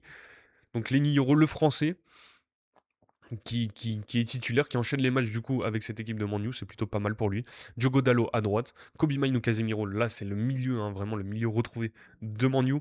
On rappelle, hein, Casemiro en ce moment il est un peu dans la forme de sa vie et il va quitter Man U à la fin de la saison. Peut-être ça lui permet de jouer plus libéré aussi. Avec Amad Diallo aussi à droite, à gauche, j'allais dire Lucas Dacunia, pas du tout, Mateus Cunha.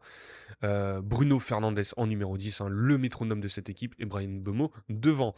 Il faut aussi aller voir, hein, il y avait l'interview de Brian Bemo avec Zach Nani, les Zach en roue libre. Donc faut que j'aille voir aussi ce qu'il nous a dit l'attaquant camerounais. Aston Villa aussi qui se présente avec une équipe, hein, qui s'est imposée. Ouais, d'accord. Une équipe qui s'est imposée contre le LOSC, hein, jeudi en Europa League, jeudi dernier. Et donc là, ça a été une défaite. On rappelle, Man U, hein, ne joue plus rien à part la Première Ligue cette saison. But à la 53e minute de la part de Casemiro. Égalisation de Ross Barkley à la 64e minute. Et après, c'est Mateus Cunha, 71e et 81e, Benjamin Sesko. Benjamin Sesko, hein, de plus en plus, il commence à s'installer, hein, comment dire, dans cette équipe de Man U. À chaque fois qu'il rentre, il est plutôt décisif. Tu penses quoi d'une remontada pour City? Euh, Que penser d'une remontada de City? Euh, Honnêtement, honnêtement, je ne vois pas la remontada de Manchester City contre le Real. Pour le coup, s'ils avaient gagné le match aller ou qu'il y avait eu juste une courte défaite, mais là c'est une défaite 3 buts à 0. Elle fait mal dans la tête contre En plus, tu prends un triplé de Fede Valverde, ça arrive pas souvent quand même. C'était la première fois qu'il marquait un triplé dans sa carrière. Honnêtement, on les disait favoris, tout ça, à Manchester City.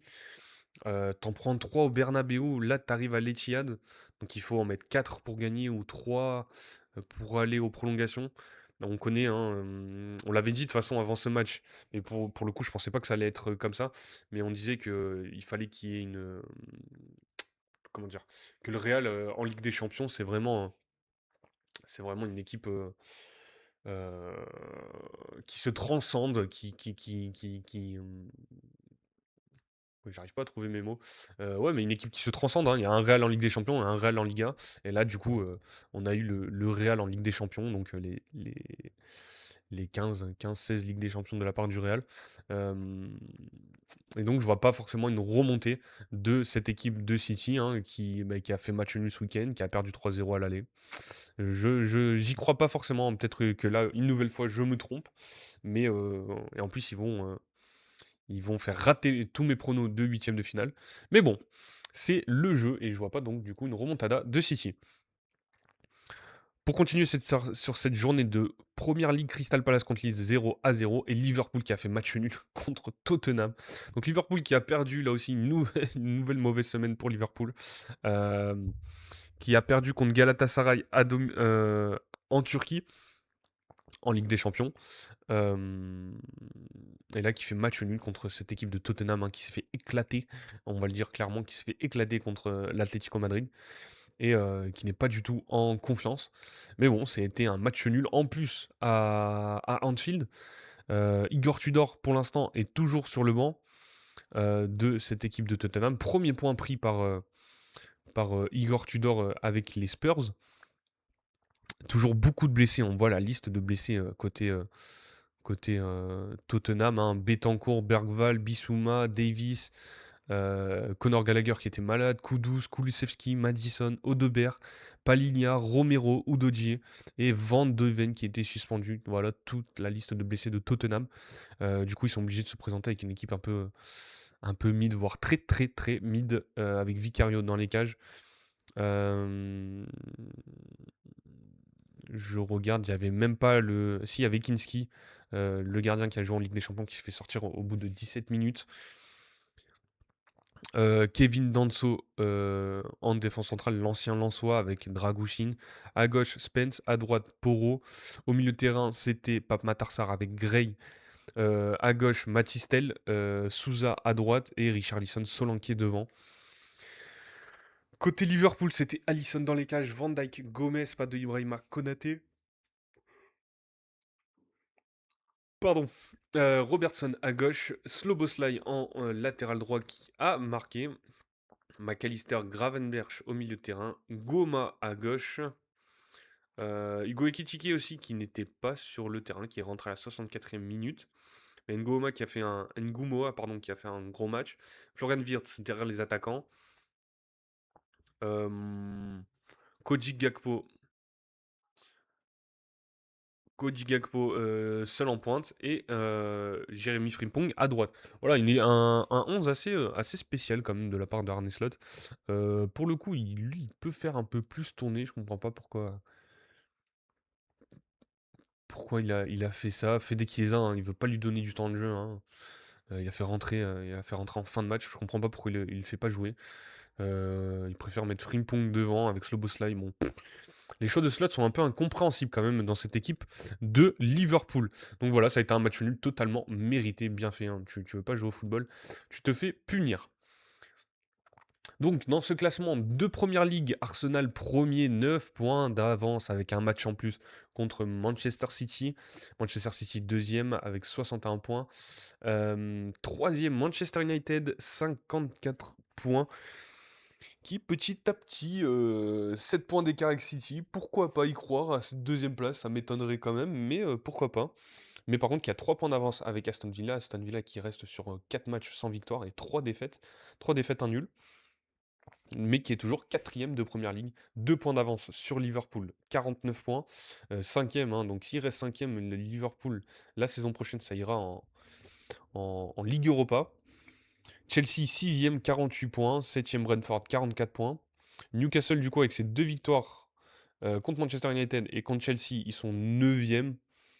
Bon, ils restent quand même à 7 points d'écart de Liverpool, pardon. Après, Tottenham, toujours 16e, 16e, un point d'écart, hein, un seul point, hein, entre Tottenham et West Ham. West Ham, premier relégable, 18e. Donc Tottenham, 30 points. West Ham, 29 points. Burnley, 19e, 20 points. Et les Wolves, 16 points. Et qui restent sur 2 victoires d'affilée quand même. Donc les Wolves qui n'ont pas encore joué, il me semble, parce qu'il y a un match ce soir de la 30e journée de Première League, que j'y retourne, j'y retourne. Ouais, ce soir, on a Brentford contre les Wolves. Euh, si, pour ceux qui souhaitent regarder de la Première League ce soir. Voilà pour cette journée de Première League, hein, 30e journée. Euh, Donc voilà. Pour revenir sur les championnats ce week-end, donc on a fait nos 5 grands championnats, hein.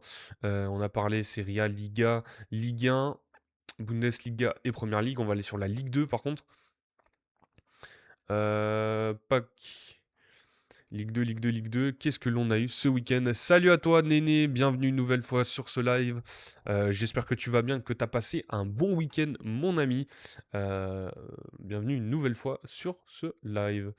Euh, j'ai vu une bonne nouvelle pour le PSG contre Chelsea. Tu m'as pas dit ça la dernière fois quand tu as débarqué sur le live. Dis-moi que Chelsea a perdu ce week-end, que le PSG n'a pas joué, donc c'est encore mieux, ils ont pu se reposer. Oui, j'ai passé un bon week-end, j'ai travaillé. Bah, en tout cas, j'espère que ça s'est plutôt bien passé dans ton taf. Euh, Mais quelle est cette bonne nouvelle? Pedro Neto suspendu, il y a une enquête. Il va être suspendu. Oui, après, bah ouais, pour avoir poussé un ramasseur de balles, c'était pas très malin de la part de Pedro Neto, même si c'est sur le coup de l'énervement. Il n'a pas été très très malin, le jeune. Ouais, il y a moyen qu'il soit suspendu. Et, euh, Et du coup, plutôt une bonne nouvelle, parce qu'il nous a fait chier le match aller, hein. Ouais, il a été chiant, hein, il a été chiant, hein, Pedro Neto, sur le match aller, mais bon, c'était une victoire 5-2, victoire du Paris Saint-Germain quand même. Je crois que c'est lui qui fait la passe décisive sur le deuxième but, où il prend totalement Marquinhos de vitesse. Donc ouais, en tout cas, c'est un très bon joueur, hein, ce Pedro Neto, mais s'il est suspendu, bonne nouvelle pour les Parisiens. Bonne nouvelle aussi, hein, que Chelsea est perdu. Il n'y a pas eu forcément de changement dans leur match ce week-end, hein. Il n'y a pas eu forcément de turnover. Euh, Qu'est-ce qu'on voulait dire? Ouais, Paris qui n'a pas joué aussi. Donc voilà, que des points positifs pour Paris. En plus, ils ont 3 buts d'avance. Ça sera à Stamford Bridge, il faudra faire attention quand même, hein, histoire de ne pas créer une nouvelle soirée de la honte pour Paris. Mais ça devrait bien se passer, je pense, pour les Parisiens. En tout cas, merci. Je vois que les likes montent, hein, sur TikTok. Merci évidemment. S'il y a des gens sur Twitch, hein, manifestez-vous, hein. On avait Martin tout à l'heure qui a dû nous quitter, enfin qui a dû partir, hein, je pense. Mais n'hésitez pas, hein, ceux qui sont sur Twitch, à vous manifester. Donc on va sur cette journée de Ligue 2, hein, qui a démarré vendredi soir évidemment. Qu'est-ce que je voulais dire? Qu'est-ce que je voulais dire? Oui. La journée de Ligue 2, donc avec Nancy-Le Mans, victoire de Le Mans, 4 buts à 2. Donc Le Mans qui reste sur ce podium de Ligue 2. Laval-Montpellier, victoire de Montpellier, 2 buts à 0. Donc Laval qui reste relégable aussi. Guingamp contre Amiens, victoire de Guingamp, 1 but à 0. Pau qui s'est imposé à Clermont, 1 but à 0. Boulogne qui s'impose à Bastia. Donc mauvaise nouvelle pour Bastia, hein. Ça commence à se compliquer, hein, pour cette fin de saison pour les Corses. Donc Boulogne, 1 but à 0, on disait. Reims qui a perdu contre Rodez, 2 buts à 0. Le Red Star qui s'est imposé contre Dunkerque, 1 but à 0. Et Saint-Etienne qui a fait match nul contre Grenoble, 0 à 0. On a toujours, il me semble qu'il y a un match ce soir entre Annecy et Troyes. Et donc le classement a possiblement dû pas mal bouger en Ligue 2. Donc Troyes qui n'a pas joué, qui a un match de retard et un point d'avance. En cas de victoire, l'Estac, hein, aura 4 points d'avance sur Saint-Etienne. Donc c'est plutôt pas mal. Saint-Etienne qui reste sur ce match nul, mais reste deuxième de Ligue 2 avec, avec ce match nul, donc disait 50 points pour Saint-Etienne. 3 points d'avance sur Le Mans qui est troisième et cette victoire. Qu'est-ce que l'on a aussi? Donc Le Mans Troisième, on l'a dit. Le Red Star qui retrouve ses places de barragiste pour la montée en Ligue 1. Donc, on le rappelle, hein, il y a un match entre le quatrième et le cinquième. Après, le vainqueur de ce match, on rencontre le troisième. Et le troisième jouera contre le 16e de Ligue 1. Donc, le Red Star, quatrième, Reims, cinquième, un point d'écart entre les deux, 44 points pour le Red Star, 43 points pour Reims. Rodez, 43 points aussi, ex aequo avec Reims, mais il y a quand même ce goal à virage de différence. Qu'est-ce qu'on l'on voit aussi? Montpellier, 7ème, 41 points, qui peut croire à une nouvelle montée en Ligue 1. Va falloir mettre un coup d'accélérateur quand même pour cette fin de saison. Et après, en bas du classement, donc Bastia dernier, 19 points. Laval avant-dernier, donc 17ème, 20 points. Et Amiens, place de barragiste, par contre, cette fois-ci, pour les places, la relégation nationale. Amiens, 23 points, 4 points d'écart avec Nancy. Voilà pour cette Ligue 2. Qu'est-ce que l'on avait ce week-end? Ce week-end, on avait aussi sûrement de la Saudi Pro League. Est-ce que Cri-Cri d'amour est, est toujours premier de cette Saudi Pro League? Ben, on va aller voir ça directement. Pas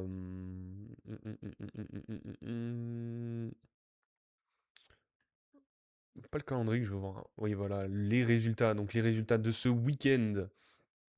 Donc Neom, tout ça, on en avait parlé. Al Ittihad qui a perdu contre Al Riyad 3 buts à 1. Al Qadsiya qui a gagné contre Al Ahly 3 buts à 2. Al Faya Al Ettifaq, victoire 1 but à 0 de Al Faya. Al Shabab Al Ouhoud 2 buts à 0 de Al Shabab. 5 buts à 0 pour Al Nasser, ça c'est incroyable. Et Al Hilal qui s'est imposé contre Al Fateh. Donc 5 buts à 0 contre Al Khalij pour Al Nasser.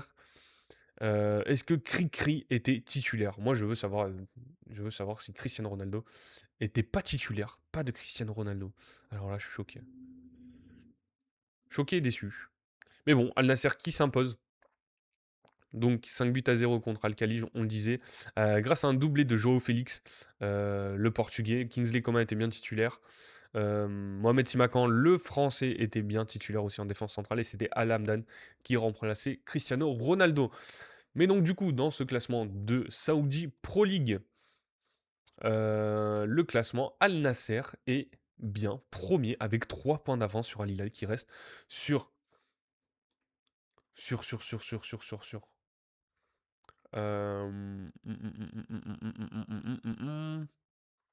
Résultat. Quand même, hein. Quand même. Al Nasser, ça fait 1, 2, 3, 4, 5, 6, 7, 8, 9, 10, 11 et 12. 12 victoires d'affilée pour Cristiano Ronaldo et comparse. Et donc, peut-être la première Saudi Pro League pour Cristiano Ronaldo. Voilà. Il y avait aussi de la Super League, hein, donc la Ligue 1 turque, on va dire. Euh, Là aussi, ce week-end, Fenerbahçe qui a perdu contre Karagümrük, on en avait parlé, c'était jeudi soir, il me semble. Euh, Trabzonspor qui s'est imposé 1 but à 0 contre Rizespor. Là aussi, il me semble qu'on en avait parlé. Galatasaray, après la victoire contre Liverpool en Ligue des Champions, qui rejoue ce mercredi évidemment. Victoire 3 buts à 0 contre Başakşehir, avec un but de Wilfried Singo, Victor Osimhen et Naga. Donc c'est pas mal pour Galatasaray qui se donne encore de la confiance avant le match à Anfield. Kassim Passa contre Ypsport, 1 but à 0. Mais je cherchais Besiktas. Besiktas, victoire 2 buts à 0 pour les Turcs, du coup. Euh, mais Oletan et Kokchou qui ont marqué pour Besiktas. On va aller voir le classement. Galatasaray normalement est toujours premier, si je dis pas de bêtises. Galatasaray toujours premier, 64 points. 3 et 4, 7 points d'avance sur Fenerbahçe, deuxième. Trabzonspor, troisième, 57 points ex aequo avec le Fener. Et donc Besiktas, quatrième avec 49 points. Voilà. Il me manque juste une dernière petite compétition dont je voulais parler. Et c'était, les amis, il n'y avait pas de Liga portugaise. On avait de la Coupe de la Ligue féminine aussi. Avec l'OL Lyon qui s'est imposé contre le Paris Saint-Germain. Que je n'oublierai rien, hein. Série A, on en a parlé. La Liga portugaise, mais voilà, qui est juste là. Et on va faire notre petit point MLS aussi, hein. Le point MLS, toujours très important. Pour voir si Lionel Messi est toujours le GOAT. Donc sur ce point de la Ligue portugaise, Porto s'est imposé 3-0 contre Moreirense avec des buts de Vega, Pituzowski et William Gomez. On rappelle Porto qui s'est imposé contre Stuttgart en Ligue Europa la semaine dernière. Le match retour a lieu du coup ce jeudi. Et juste le résultat, Benfica s'est imposé contre Arouca 2-1. Les hommes de José Mourinho, on disait but de Rios et de Ivanovic côté Benfica. Donc sur ce classement, pour ceux qui suivent la première ligue, enfin la Liga portugaise, Porto est toujours premier, 69 points. Le Sporting, j'ai pas regardé le résultat du Sporting. Le Sporting qui n'a pas joué. Où ils sont cette équipe? Où est le Sporting Lisbonne? Attendez.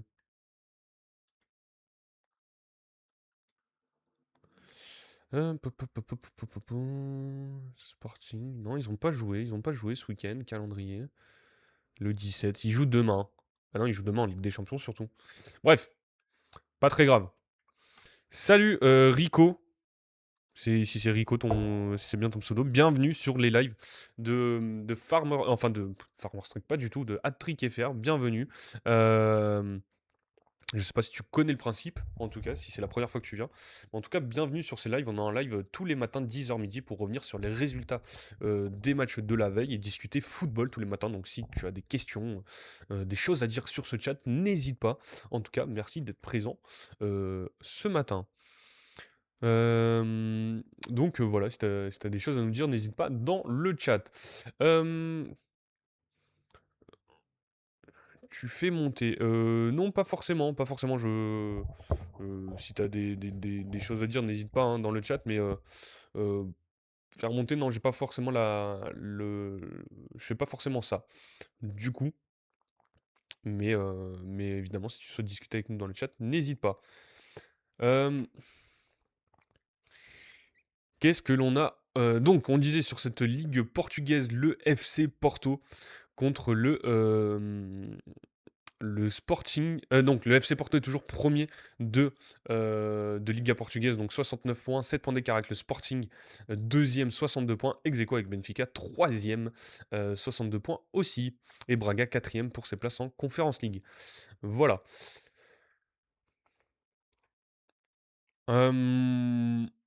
Alors dites-moi dans le chat par contre, pour le coup, là vu que Rico nous a posé la question, est-ce que ça vous intéresserait que ça soit sur Twitch, hein, Twitch, TikTok ou peu importe les autres lives, qu'on fasse une espèce de radio libre où on fasse monter les gens, qu'on puisse discuter tous ensemble. Alors le but, c'est de parler tous ensemble sur le chat, mais le matin, je veux que ça reste un peu que moi. Et je préfère discuter parce que sinon va un peu se perdre et tout ça, on va un peu se perdre dans l'émission. Mais par contre, pour faire une émission radio libre, est-ce que ça vous intéresserait? Je sais pas, on pourrait la mettre en place en semaine ou peu importe. Mais t'inquiète, je fais des vidéos, je suis pro. Ouais, non, mais c'est pas le souci, hein. C'est pas que tu sois pro ou pas pro, c'est pas ça qui me dérange, mais je préfère rester sur moi qui est mon petit conducteur tout seul. Et, euh, et pourquoi pas mettre une émission en place où on pourrait discuter tous ensemble, vraiment faire un truc où c'est un peu libre et on fait monter des gens comme ça, on peut mettre ça en place. En tout cas, bienvenue à, j'ai pas vu qui était, Bastien qui était présent sur le live. Salut à toi. Mais en tout cas, ouais, c'est une idée, c'est une idée. On va essayer de travailler ça, je vais essayer d'y réfléchir et je reviendrai vers vous, évidemment, chers amis. Donc, en tout cas, pour finir cette émission, hum,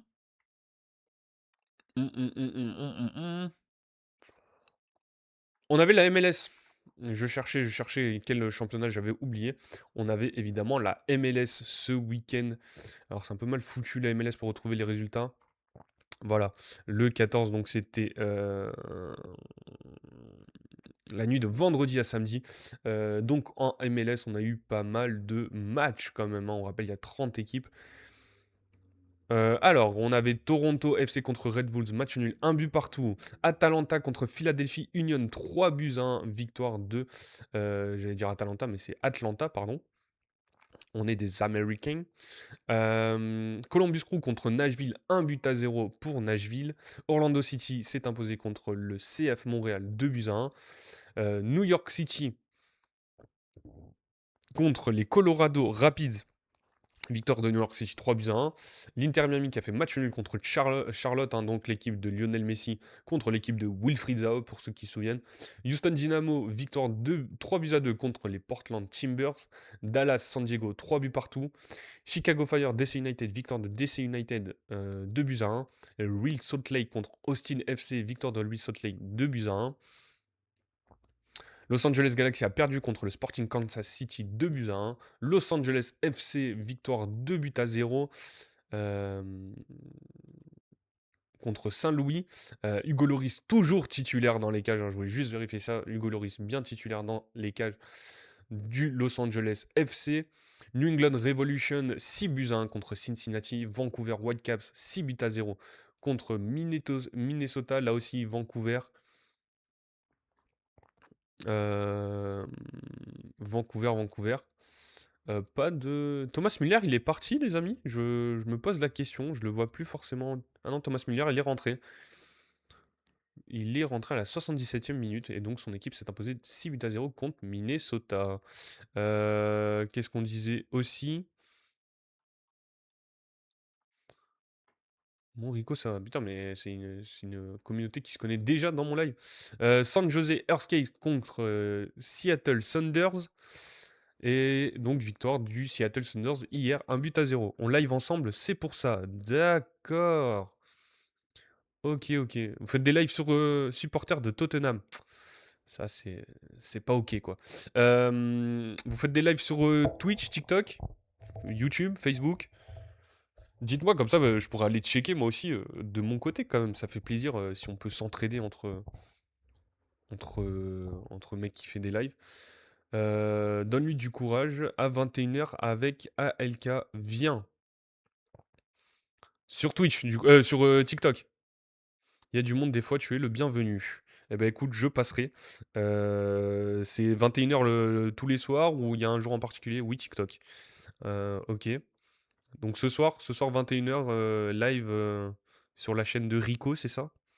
Sur le compte de Rico? Oui, 21h tous les soirs, après on débat, etc. Ok, bah écoute, à l'occasion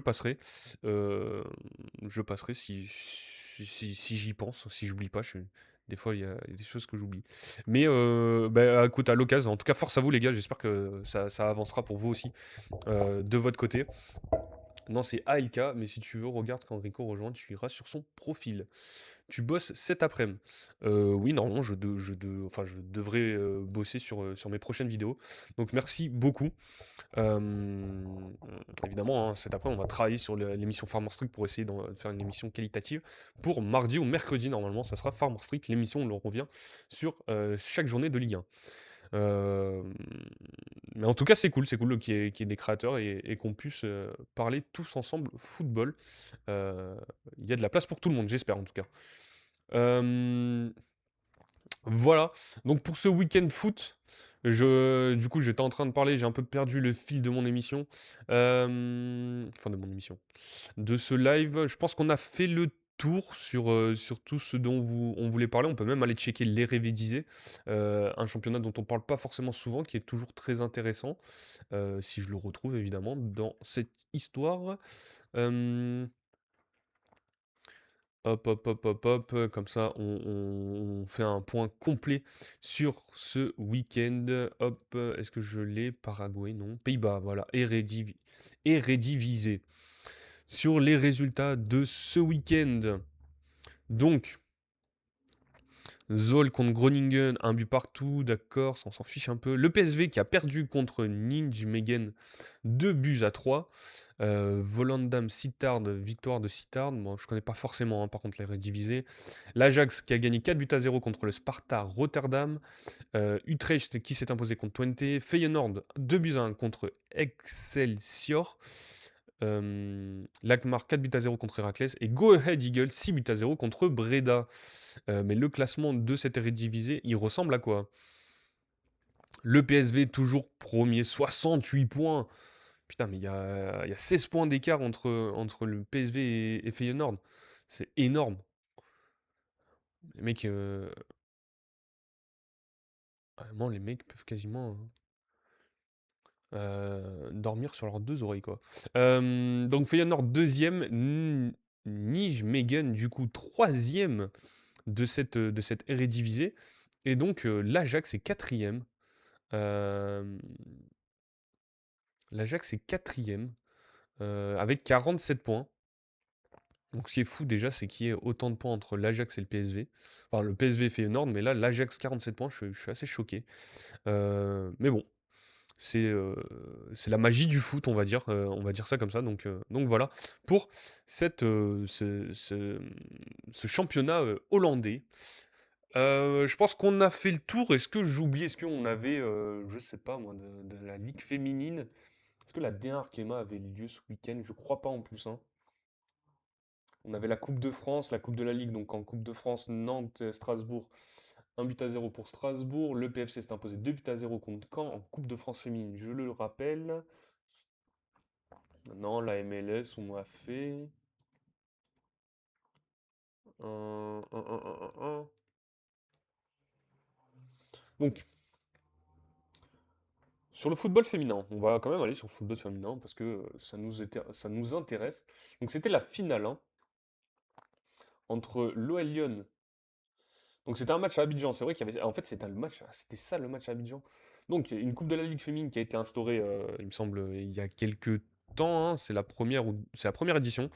Euh, Et donc une finale qui s'est jouée entre le Paris Saint-Germain et l'OL Lyon à Abidjan, en Côte d'Ivoire, hein, pour ceux qui sont vraiment nuls en géographie.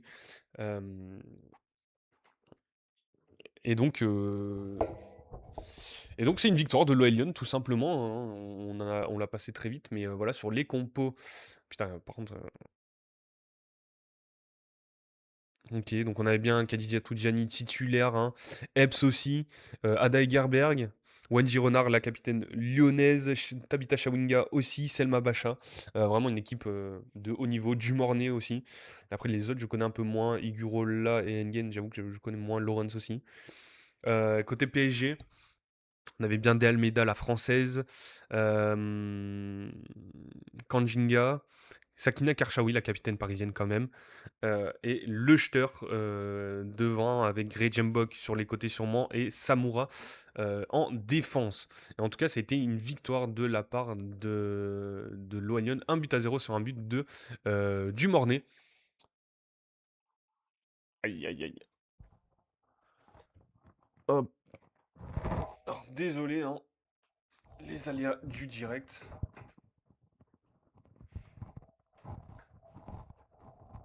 Est-ce que j'apparais de nouveau? De nouveau, de nouveau. Pas du tout, pas du tout. J'ai fait un peu n'importe quoi. Ça tient comme ça?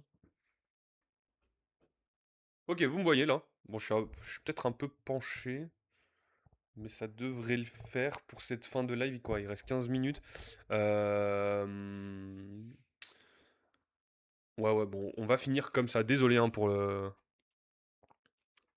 tout ça, mais en tout cas, merci à Lisa Marie pour les roses, déjà. Merci, merci énormément. Ça fait extrêmement plaisir, comme tous les matins, hein. Merci beaucoup. Euh, Donc oui, victoire donc pour l'OL Lyon hein, qui engrange un nouveau trophée chez les féminines. Et donc on disait qu'il y avait de la Coupe de France, du coup je me remets dans mon live quand même. Coupe de France femmes, là c'était euh, les quarts de finale. Voilà, quarts de finale entre Caen et le Paris FC, donc victoire du Paris FC 2 buts à 0. On disait donc il n'y avait pas de Arkema ce week-end, hein. Un doublé de Hazzaro pour les féminines du PFC. Et Strasbourg s'est imposé contre Nantes. Nantes, une très bonne équipe de D1 Arkema aussi, qui a perdu là pour cette Coupe de France. Et donc les deux quarts de finale qui ont été décalés du coup à mercredi, ça sera Lyon contre Le Havre et Dijon contre le Paris Saint-Germain. Voilà, hein, pour être complet sur le football féminin. Voilà, il reste quoi? Il est 11h47. Bon, sur la revue de presse, on va pas forcément la faire, après si vraiment je trouve un article là rapidement. Sinon, Neymar rassurant avant la liste d'Ancelotti, ça peut être intéressant quand même. Possiblement le retour de Neymar avec la Seleção, alors ça me ferait chaud au cœur, on va dire.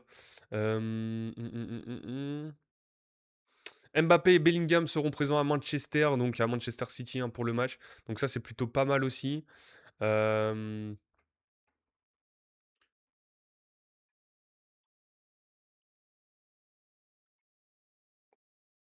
un, un, un.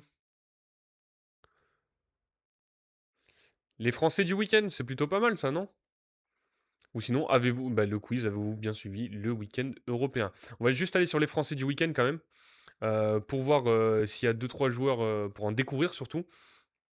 Donc, sur les Français du week-end, donc c'est évidemment les joueurs français qui ne jouent pas hein, dans le championnat de Ligue 1. En cage, on avait Prévost, le gardien de Louvain en Belgique qui est dans cette équipe des Français du week-end. Donc pourquoi il était bien là?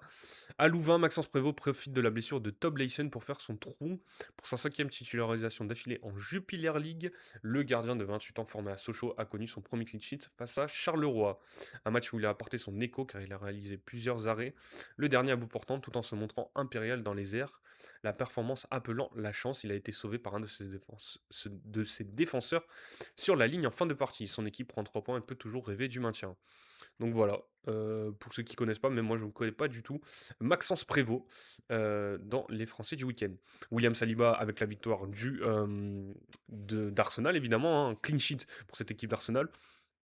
Et lui toujours aussi solide. Clément Langlais qui était titulaire avec l'Atlético Madrid, là aussi clean sheet pour cette équipe de l'Atlético, victoire aussi. Donc Clément Langlais présent. Stanley Nsoki, l'ancien du Paris Saint-Germain de l'OGC Nice, présent face à Fribourg ce dimanche. L'Union Berlin et Stanley Nsoki ont fait le boulot. 1-0, donc clean sheet aussi. Habituellement axial gauche dans une défense à 3 sous les ordres de Stephen Baumgart. L'ex-parisien décalé sur le flanc gauche pour le besoin de notre 11 a évolué cette fois-ci en charnière avec Danilo Doeki, une réussite puisque les deux compères ont été intraitables. Écœurant Igor Matanovic. Fort dans les duels, Ensoki a agrémenté sa prestation d'une belle passe décisive dans le temps additionnel. Après une récupération dans le rang central, il a lancé en profondeur Woo Young-jeong, côté droit, et le sud-coréen s'en est allé marquer sur une jolie frappe enveloppée. Mikel Brensis a donc Saliba, l'anglais Ensoki, Mikel Brensis à droite. Alors lui, qui est ce joueur? William Mikel Brensis. Positionné dans son couloir droit, a été au rendez-vous. Donc c'est un joueur d'Hambourg, agressif dans les duels. L'ancien Messin s'est projeté majoritairement dans le premier acte. L'ouverture du score est venue de son pied droit lorsqu'il a alerté Fabio Vieira dans la profondeur d'un superbe ballon au-dessus de la défense visiteuse. Le Volkspark Stadion a rugi et il avait une occasion de le faire à chacun des duels remportés par le numéro 2 Maison. Titulaire en puissance, Milkel Brensis, 22 ans, a de nouveau réalisé un match plein. Peut-être un joueur à suivre, hein, alors William Mikel Brensis, hein. Sûrement un joueur à suivre. Alors au milieu de terrain, alors là pour le coup, hormis Steven Nzonzi, qui a fait son retour à Stock City, hein. Il était déjà passé après être passé à Rennes. Rennes, où est-ce qu'il a joué Stephen Nzonzi? À Séville aussi. Il est de retour dans son club de Stoke City, où il y jouait là-bas quand ils évoluent en première ligue. Là, ils sont en championship. Et donc, à 37 ans, hein, Steven Nzonzi court toujours et n'a pas fini d'écrire son histoire d'amour avec Stoke City. Auteur de son 24e match de la saison en championship, celui qui est revenu l'été dernier dans le nord de l'Angleterre après un premier passage de 2012 à 2015. Je suis pas mauvais quand même, hein.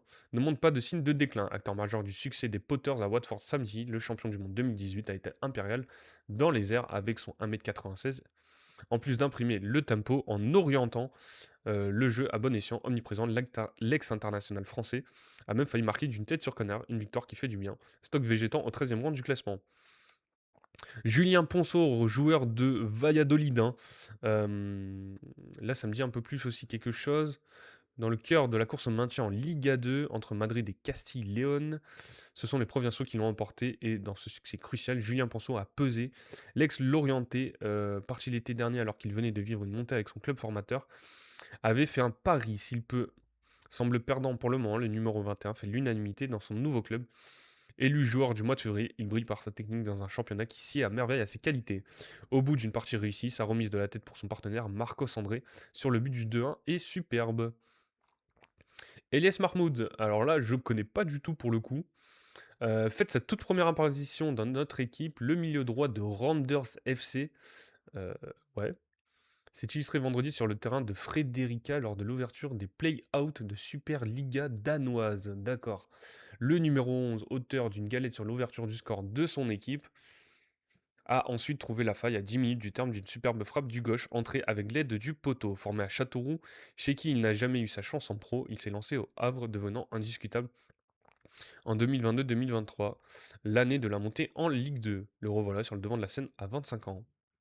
D'accord. Et Maxence Rivera. Alors, le logo, ça me dit quelque chose hein, pour un joueur de FIFA, mais pour sa première véritable saison pleine dans une première division, Maxence Rivera détonne. En mettant les voiles vers l'Eredivisie, en provenance de Dunkerque, le flux ailier de 23 ans a découvert l'étranger à Irenvin. Ouais. Formation habituée du milieu de tableau, l'ex-stéphanois participe activement à l'emballante saison des Frisons, actuel 7ème du championnat dans son couloir gauche face à Telstar samedi. Rivera n'a jamais cessé de provoquer la balle au pied, quitte à avoir du déchet. Sa persévérance a été récompensée par un troisième but. Ouais, j'ai du mal. Cette saison, auquel s'ajoutent 4 passes décisives, inscrites après avoir été intelligemment décalé sur un coup franc aux abords de la surface. Sa frappe sèche n'a laissé aucune chance au gardien qui, comme les défenseurs du promu, se souviendront sans doute de lui. Bah voilà, Rivera, donc là aussi, joueur de 23 ans, possiblement à suivre. Hein.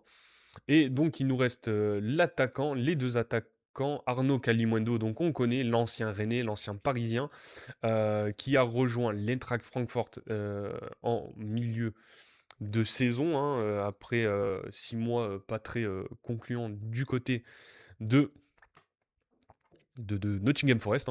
Hein. Donc les bords du Maine plaisent à Arnaud Calimundo, débarqué à Francfort en prêt cet hiver en provenance de Nottingham Forest. Le buteur de 24 ans s'est vite adapté et a déjà fait oublier Eli Wahi. Euh, euh, Face à la Lanterne Rouge Heidenheim, le joueur formé au PSG a sorti l'Eintracht, 7ème d'un mauvais coup, en plantant l'unique but de la rencontre après la pause, une reprise acrobatique limpide sur un second ballon, au-delà de son 4ème but en 11 rencontres en Bundesliga. Il faut retenir son implication dans le jeu et ses nombreuses remises, toujours dans le sens du jeu. Une nouvelle bonne pioche signée Marcus Croche. T'es beau, t'as changé de cam ou quoi? Excellent, excellent. Non, pas forcément, non, non, non. Il y a même eu un bug téléphone, mais écoute, si je suis plus beau de jour en jour, ça me fait extrêmement plaisir. Merci à Bulbe pour ce commentaire dans le chat. En tout cas, j'espère que tu vas bien et que tu as passé un bon week-end, toi aussi.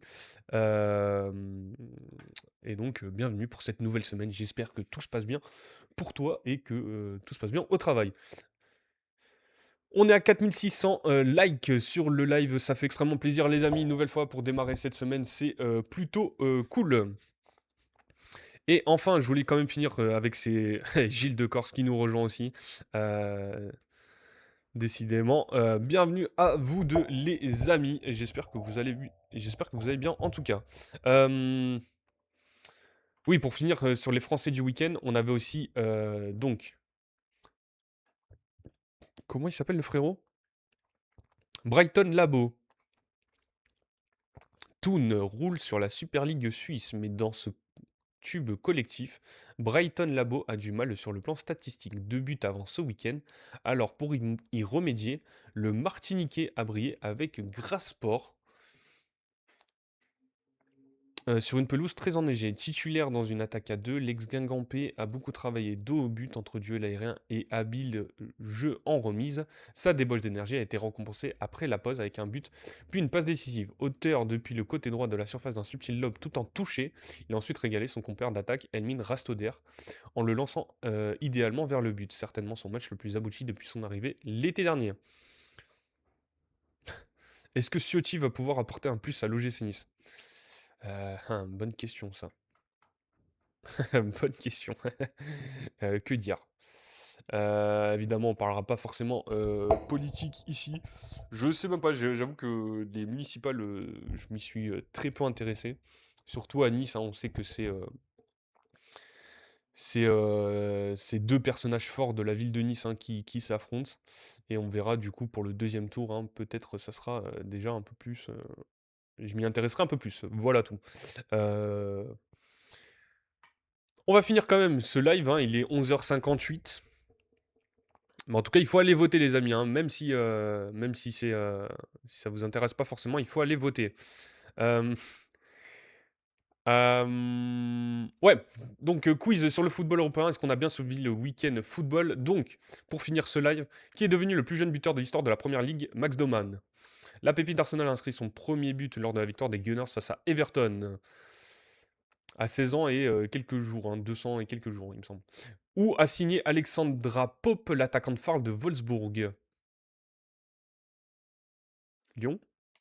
À 34 ans, Pope quittera Wolfsburg après 14 ans et 127 buts inscrits. L'international allemande rejoindra le Borussia Dortmund, actuellement en troisième division. Ok. Quel ancien attaquant de Ligue 1 inscrit un but pour la troisième rencontre consécutive? Est-ce que ça serait pas Jérémy Boga? L'ancien Niçois a retrouvé la confiance et a inscrit le seul but du match face à l'Udinese mardi soir. Que s'est-il passé durant la rencontre folle entre le Bayer Leverkusen et le Bayern Munich? Deux joueurs du Bayern ont été expulsés, le VAR a annulé 3 buts. Ouais, c'est ça. Nicolas Jackson puis Luis Diaz ont été expulsés, tandis que 3 buts de Jonathan Tah, Harry Kane et Jonas Hoffmann ont été annulés par l'arbitrage vidéo lors du match nul entre le Bayern 0-4 et Munich. Opposé à Strasbourg en Ligue Conférence, Rijeka s'est incliné en championnat, mais face à qui? Déjà, Belgrade, non, c'est en Serbie. Dinamo Zagreb? Istra, super. Rijeka a perdu à domicile dimanche face à Istra dans le championnat croate avant de se déplacer à Strasbourg. Ça c'est belle info. Tombeur de Nancy vendredi soir, quelle place occupe Le Mans en Ligue 2? On en a parlé tout à l'heure. Troisième. Le promu ne cesse d'impressionner et pointe à 3 points de Saint-Etienne, deuxième après 27 journées. Ancien joueur de Chelsea et d'Arsenal, où Ashley Cole a-t-il signé pour lancer sa carrière d'entraîneur? Cesena.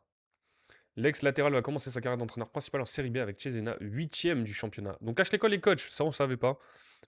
Nouvelle info aussi, peut-être qu'on le verra bientôt en Serie A ou en Première Ligue, on n'en sait rien. À voir ce que ça va donner. Quel Barcelonais a inscrit un triplé lors de la victoire des Blaugrana face à Séville? Si vous avez les réponses dans le chat, hein, n'hésitez pas à les donner, hein, que ce soit sur Twitch ou TikTok. Là, pour le coup, on a la réponse. Si vous l'avez, n'hésitez pas.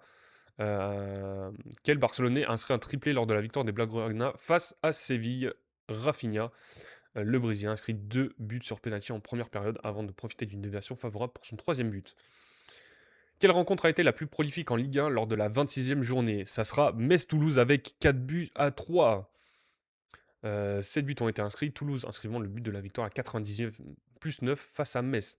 Angers-Nice, on le rappelle, 2 buts à 0. Le Havre-Lyon, 0 à 0. Et PSG-Nantes n'a pas eu lieu. Quel joueur a permis à Naples de renverser Lecce samedi en Serie A? Eh ben c'est Rasmus. Et non, c'est le deuxième but, putain.